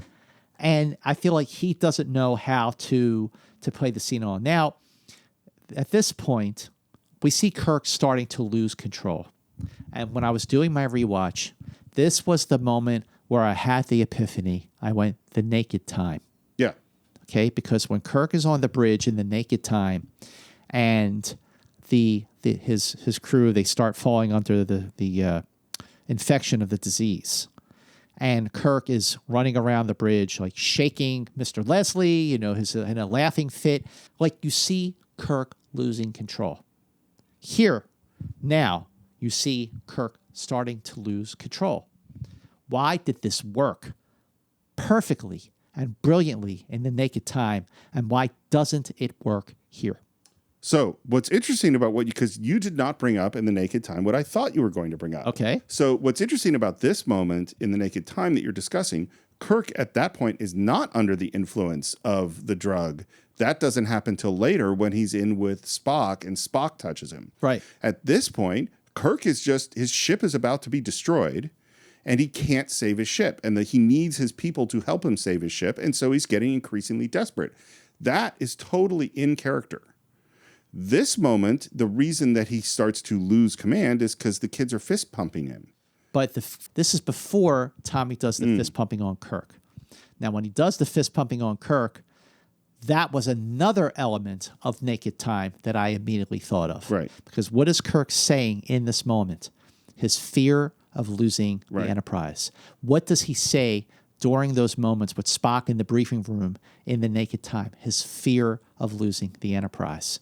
That I actually thought was a brilliant through line from an early first season episode to an early third season episode. Kirk's ultimate fear of losing the ship. It would be good if it worked. But it doesn't. But it doesn't. Well, here, part of it is that the naked time is really consistent. Is the first person who gets infected, he has a deep thing about maybe we shouldn't be in space. Sulu wants to be an adventurer. Each one of the people, it is very clear what element of their personality it's bringing out. You know, this, it's not. Like, sometimes they have total mind control of people. Sometimes with Uhura, it seems to be about fear. There's nothing about Spock that seems to be something within his character or about fear or the beast. None of it is consistent or makes sense. Well, also look, the naked time was such a perfect exercise, a brilliant exercise in shifting tones, because, you know, you had this build-up for the first couple of acts in Naked Time, where they're doing a lot of detective work on what could have happened on the planet. Like, you know, why did they let themselves freeze to death? Okay, and then it's as the disease slowly passes from person to person, but the effects of the disease that we see are like the effects of being drugged or drunk. It acts like alcohol, right? And most of the reactions are playful. They're laughing, they're giggling, they're sword fighting. You know, Riley is singing. It's humorous. And then there's that shift where it becomes kind of funny, fun, even though Kirk is playing it very, very straight because he's losing control of the Enterprise. And then there's that last act, the scene in the briefing room, and, they're on the bridge about to burn up in the atmosphere of Psi 2000. And these are the final moments and just that suspense on the bridge. None of that is in play here. None of it. Well, and part of it is, in Naked Time, the ship is falling out of orbit and about to be destroyed in minutes. Mm-hmm, mm-hmm. And in this, it's not. And the second thing is that it just doesn't feel realistic. I am not scared of Sulu's daggers. You know what I mean? Right. I mean, I do like the moment where Kirk goes to talk to Leslie and suddenly he's speaking in backwards gibberish talk. Right. I think that's, and I like even Spock sort of gaining control in some way and trying to get Kirk out. Okay, wait. All right. About that moment when Spock does the gives thing. himself a mind melt, and he snaps Kirk out of it. How did that happen? Like does he have? I mean, we've sort of seen the telepathic ability of Spock a little bit in the Omega Glory when he has the woman bring over his communicator to call the Enterprise. Well, wait, are you saying how does he snap Kirk out of it? Yeah, Kirk. You're right. Kirk is talking backwards to Leslie about taking Sulu down to his quarters, and Leslie's just staring at him in a daze, like no reaction at all. Not like, God, I can't understand what you're saying. And Spock sees this.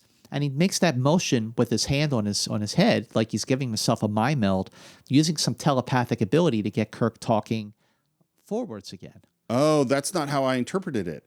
I interpreted it with Spock doing a mind meld on himself to snap himself out of, because a minute ago he couldn't touch the console and he says there's nothing wrong on the bridge. To me, that's always been him, Spectre of the Gunning going, wait, this is illusions, this isn't real. Oh, okay. And then seeing that Kirk is still in the midst of it, and he doesn't snap Kirk out of any... Well, and one of the things, by the way, it's totally dumb, and if it was a better episode, they would have thought about this, but is Kirk speaking backwards gibberish, or is he speaking correctly, and Leslie is hearing backwards gibberish? Well, Kirk, Shatner, actually recorded dialogue forwards, and then they played it in reverse. Yeah, I know that. I'm sure. Oh, yeah. No, that's not my question. My question isn't how they did it. My question is what is happening on the bridge? Is it Leslie's brain being affected so he can't understand what Kirk is saying correctly, or is Kirk's brain being affected so he can't speak correctly? See, I thought that everyone on the bridge, if they were listening in, would hear Kirk speaking in gibberish. Because if Leslie is hearing him speaking gibberish, and then Spock is also hearing him speaking gibberish, but then Spock does the my thing. But if that would have doesn't make sense. If that would have gotten Spock out of it, how does it get Leslie out of it? I mean, we all hear Kirk speaking forwards again. So it just doesn't work. I mean, like we could parse it further, but needless to say, he drags him out. Yeah, but Spock actually says, Captain, we must get off this bridge. I like that. Like there's a stake there. Like Spock is coming to the rescue. It's like that's Nimoy like sort of gaining control of his character and the scene again. We're inside the turbo lift and we get some more bad Shatner. Oh, this is awful. Yeah. This is awful. I'm alone. Alone. I'm like, well, wait till you get to the market, Gideon. You will be alone on the Enterprise. I'm losing command. Captain, I've lost command. I've lost the Enterprise. There's this embrace with him and Spock, and then Kirk goes, I've got command, and he gains his composure, and he's conquered his interferer. But it's a shame because... It doesn't work. It's just it's so funny. Like, literally, one of the threads we've been tracking is Kirk's ability to overcome mind control, from Dagger of the Mind and Enemy Within and all of these over and over and over again. And I've said, man, that's how he's building up this muscle so he can do this. So you could expect me to say, see, and here he is doing it again. I don't buy it. It doesn't work. It's really terribly done. And what I always felt was he's under the effect of Tommy and his fist. And when they go down the turbo lift, he's far away from him. And that's why he's not under the effect anymore. Oh, I see. But what they seem to be saying is that somehow his indomitable will, from this point forward, you can't affect me. And I just don't buy it. Yeah, I don't buy it. It's not like overcoming the love potion tears in Alana Troyes because of his love for the Enterprise. I agree. Well, and that was a thing we saw him struggle with and throughout the second half of that episode. It wasn't that he just flipped a mental switch. It wasn't that when he gets on the bridge in the naked time before he gets the shot of McCoy, that it's not still affecting him. It is totally still affecting him. Mm-hmm. He's just fighting against it. And this one, he just goes, no, I'm cool. Yeah. It's all good. They head down to the corridor to go to auxiliary control, and there is Scotty, and now he is under control of the kids. I want you to override the bridge navigation system, plot a course for Starbase 4. I can't do that, sir. Why not? These are very sensitive instruments. I will not have you upset their delicate balance.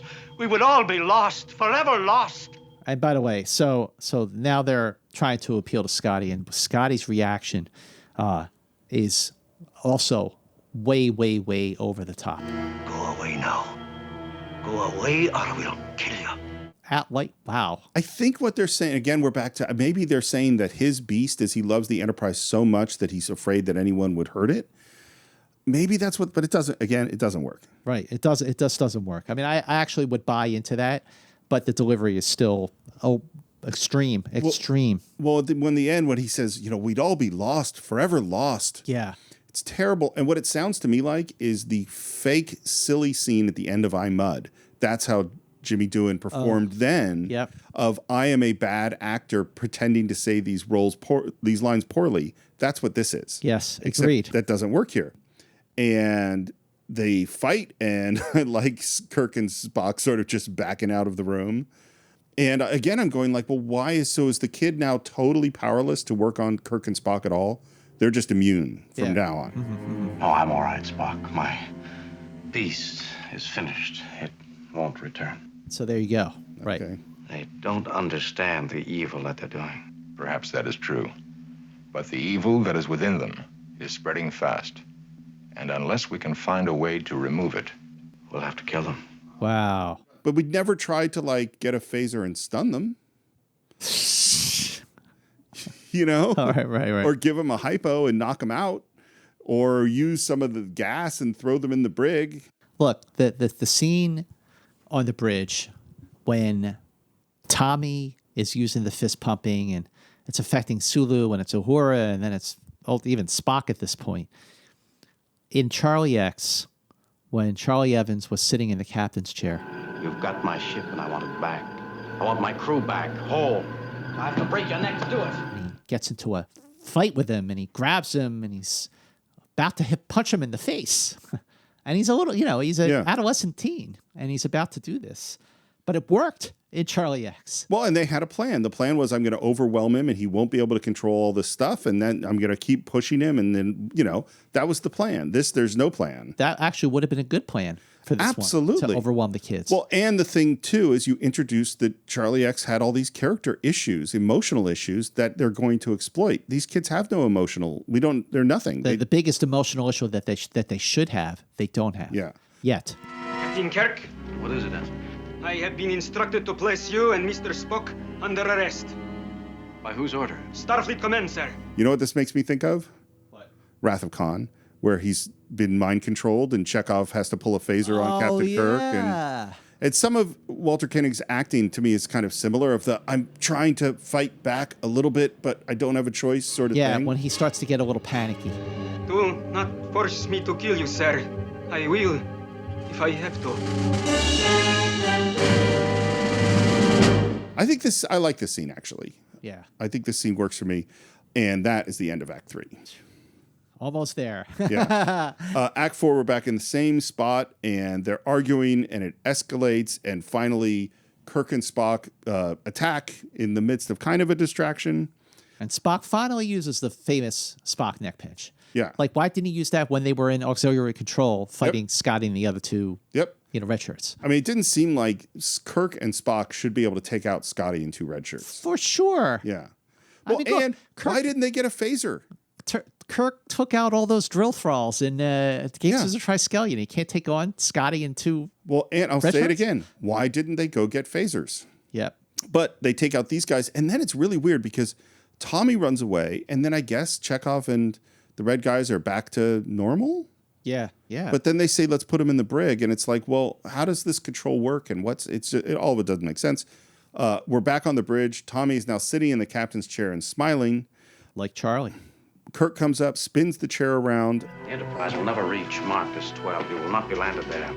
The crew will take us. The crew believes. The crew does not understand. And he kind of tosses Tommy and picks up Mary. It's like in Miri. Yeah, totally. You know, when he's like, I dare you. I double dare you. And he throws the kid off the desk and everything. I don't think we do enough throwing kids around in modern television. I think it's a lost art. Yeah. He will come if we call him. But we won't. We don't need him. We're not afraid of you. Good. I'm glad you're not afraid of me.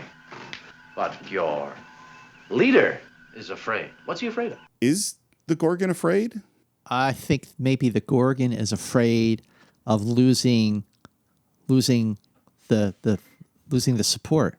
So I think this is a typical Kirk sort of, I found the secret sort of thing. Yeah. This is the angle I'm going to work. I don't think there's any evidence that the Gorgon is afraid or doesn't want to. He showed himself at the end of Act 2 and had a long monologue in front of Kirk. Right. There's nothing that says that he's afraid to show up. This is him jumping in like they've been doing all along. They've been going ahead.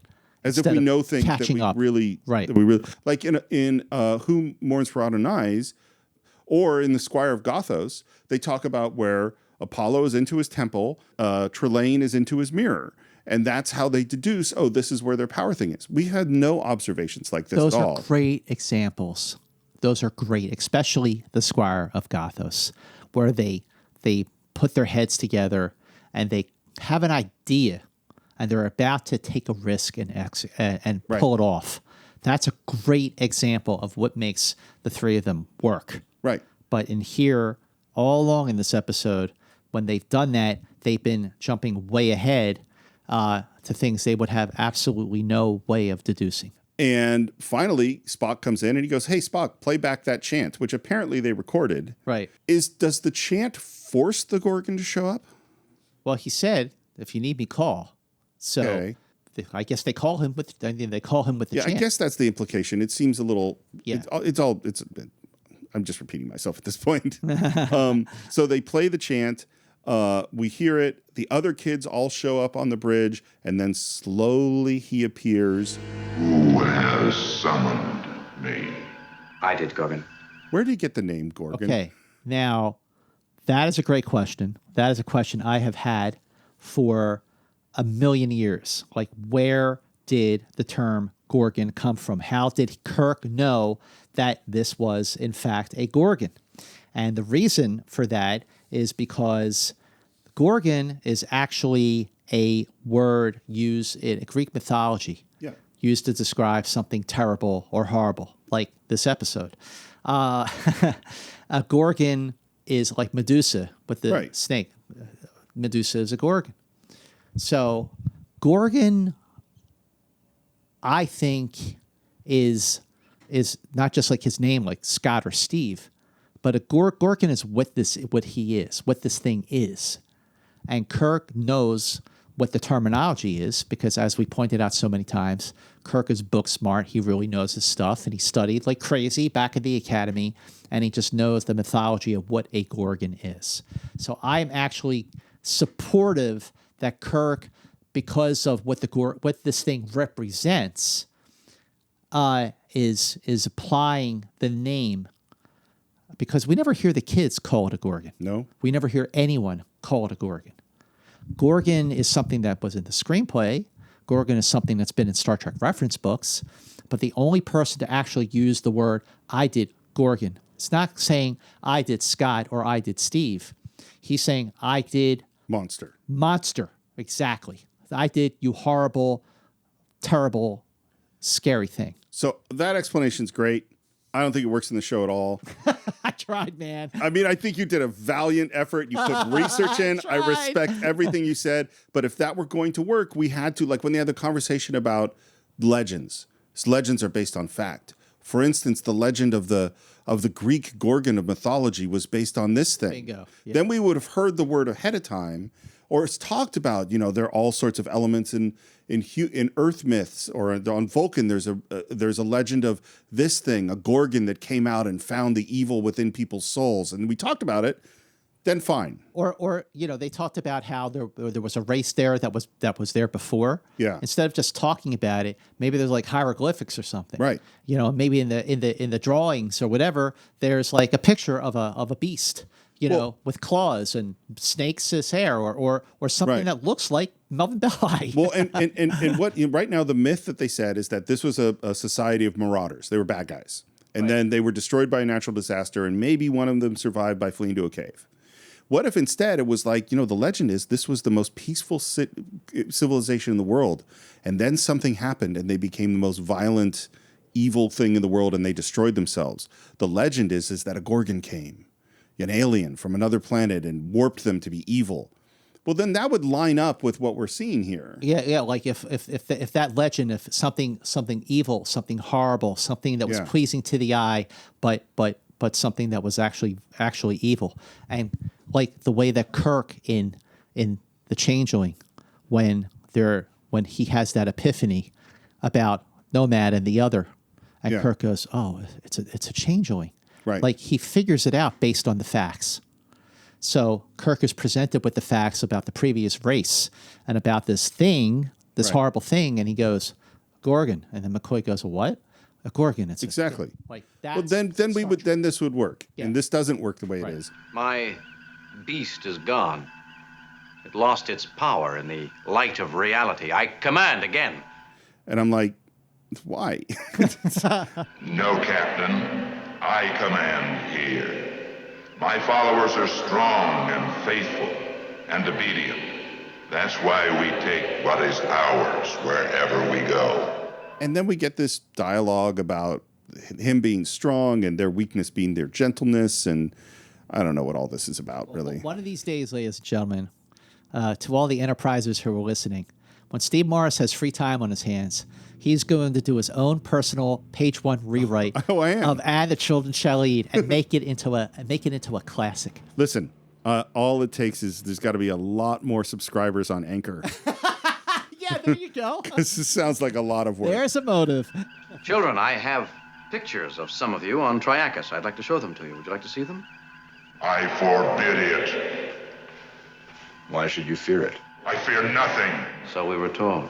And so we're going to bring up some pictures, and there's kids' music, and we watch the kids playing with their parents, and we see kids reacting. They're smiling. Tommy's smiling. Mary's smiling. They're all smiling. Yeah, and then, Don is smiling.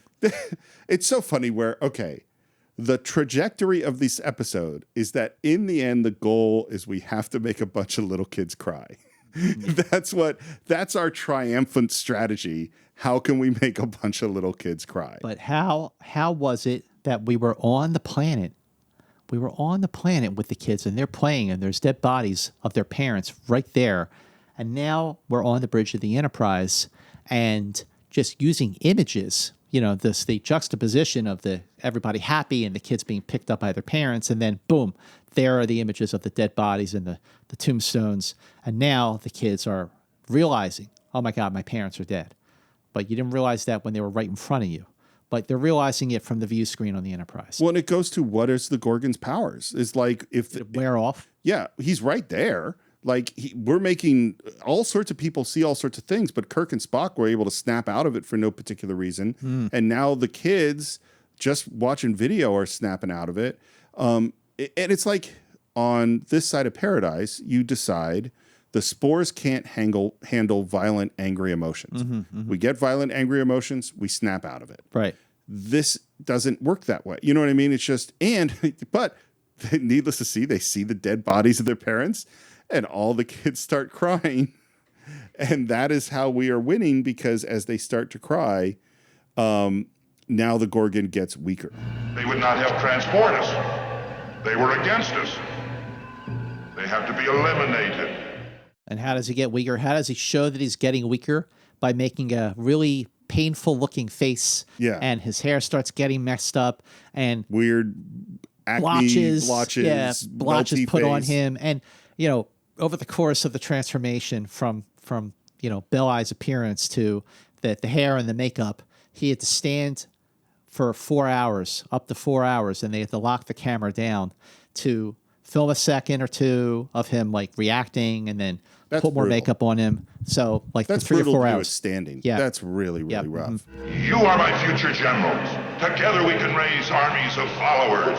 And the kids are all weeping.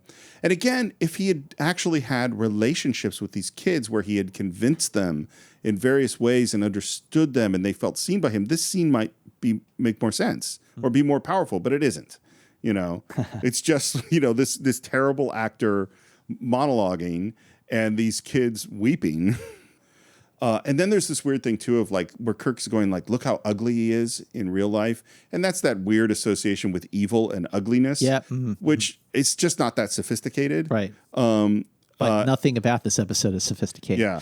Now he's getting weaker and goes, Death. Death to you all. Death to you all. Death to you all. Death to you all. Then he fades away. Like Charlie does, like Apollo does. But when Charlie disappears, I want to stay. Yeah. And when Apollo disappears, take me. In this case, death to you all.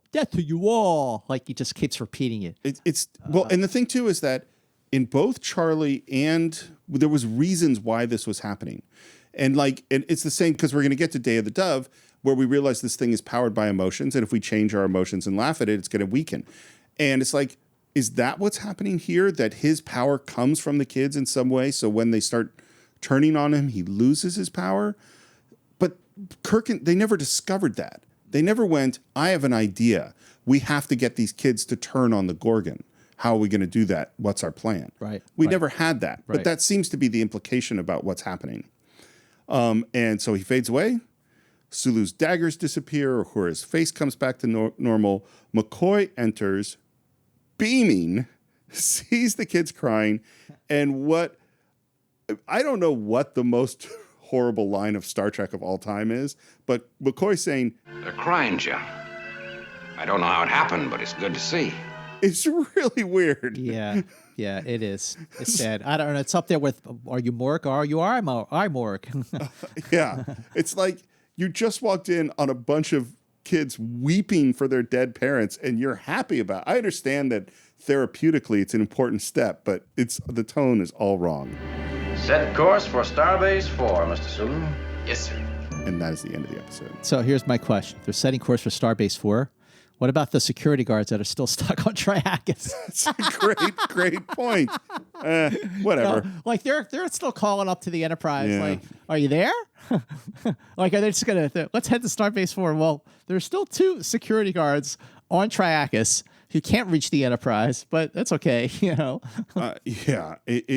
It's so we've reached the end. Scott, we made it. We made it. Oh my gosh, Steve, I never thought I would look at reaching the end I'm always sad when we reach the end of one of our deep dives because it means that our thorough analysis, our conversation, our revelations about the episode we were talking about has come to an end. But in this case, I'm like, we made it. Do we have quotes about things people said about this episode? We got lots of them, Steve. Oh, good. I'm excited. Well, Pamela Ferdin had an adorable quote. She had a crush on William Shatner. She said, to appease me on the last day of shooting, he asked me to marry him. He gave me this cigar band as a ring. It was so sweet. I told him I would marry him on the day I got out of high school. Wow. Walter Koenig, who I mentioned, just was livid about Belli's casting, said Melvin Belli was absolutely dreadful. He read his part the way people read nursery rhymes to very small children. And that is accurate. Leonard Nimoy said, one of our worst shows ever, not to want to mince words. William Shatner, however, had this quote, and I double-checked my sources to make sure that he was talking about this episode, said that, and the children shall lead, was unusual and of high quality. Okay. Well, there's no accounting for taste. Yeah. And then Fred Freiberger, bluntly, and he still is being very, glass is half full about it, says it could have been a better show. I thought the idea was good, and it actually is, but it just wasn't as strong as it could have been. No question about it. I don't know if I have much to add. I mean, we've said before, making television is really hard. It's really, really hard. And you got all these shows, you have to get scripts out, and some of them are just you're not going to make A's all the time. And I totally get that. This one is just so, because here's the experience I had is, for me, it's not just bad, it's boring. That's my real thing, is I found it so tedious to watch. And I just, rewatching it, we've during the course of this podcast, when I've prepped for the next podcast episode we're recording, of course I will rewatch the episode and I will take notes while I'm rewatching the episode, and I will, go on to my Star Trek books and go online to things like Memory Alpha and do all sorts of research on the episode. And definitely Mark Cushman's books, These Are the Voyages, have been invaluable to the success of this podcast. And there are episodes when I rewatch them, sometimes I rewatch them twice. And just in that 1 week, when prepping. But in this case, doing my rewatch, while there were definitely feelings I had about it, epiphanies that I had in connecting some of the characters and the motivations to prior episodes like Charlie X and Naked Time and Miri, those were like, oh, this is where we're doing this podcast has really elevated the entire experience of the show for me. Like, I'm just seeing things about even a bad episode like And the Children Shall Lead that I never thought about before. But does it reinforce why I don't like the episode? Absolutely it does. I mean, this is a very flawed episode in which the problems that it had from the earliest stages through the numerous rewrites were not saved because there was a seasoned Star Trek veteran to say, no, this won't work. This is not working. This is not how these characters are. This is not what Star Trek is. No one was there to do that. Freiberger and Arthur Singer were just newcomers, and they didn't get the show in the first place. And then, the screenwriter and the director had never done a Star Trek before, so they didn't have it under their skin, to get like, oh, this is how Star Trek works, like Fontana and Gene Kuhn and John Meredith Lucas did. So that just, created a groundswell of problems that this episode was sadly never going to recover from. And while there are other not good episodes to come, like maybe the next episode we're going to cover, I would say that, Steve, you and I survived the worst of the worst. Well done, sir. Because I think that this is truly the worst. It is worse than the alternative factor. It is worse than the Way to Eden, because like that's still kind of fun to watch because it's so bad. This is not even fun to watch. Yeah. But, it might be that, like William Shatner, there are people listening right now who absolutely love And the Children Shall Lead, and that is great. I would never want to talk anybody out of their enjoyment, but we would certainly love to hear your comments and what it is you love about this episode or what it is you don't love about this episode. You can visit us on our Facebook page, do a search for Enterprise Incidents, on Twitter at Enter Incidents, at Instagram at Enterprise Incidents. You can subscribe to the show on Apple Podcasts, on YouTube, on Spotify, a whole bunch of other places. Please leave reviews on Apple Podcasts, ratings on Spotify. And if you want to reach me, you can do it at SR Morris on Twitter, SR Morris1 on Instagram. And I was thinking about episodes of the Cinephiles, and the only one I came up with was, if we want to deal with a big ensemble of kind of messed up kids, well, check out Willy Wonka and the Chocolate Factory. It's one of my favorite episodes of the Cinephiles. Scott, how would people find you? You can find me on Twitter and Instagram at MovieMance. And like Steve said, head over to Anchor FM, support us there, and make sure you head over to our Facebook page, because it is on our Facebook page that I challenge our Enterprisers, our loyal fans and listeners, with this question. My question to you Enterprisers is this: defend, and the children shall lead. Are we being too hard on this episode?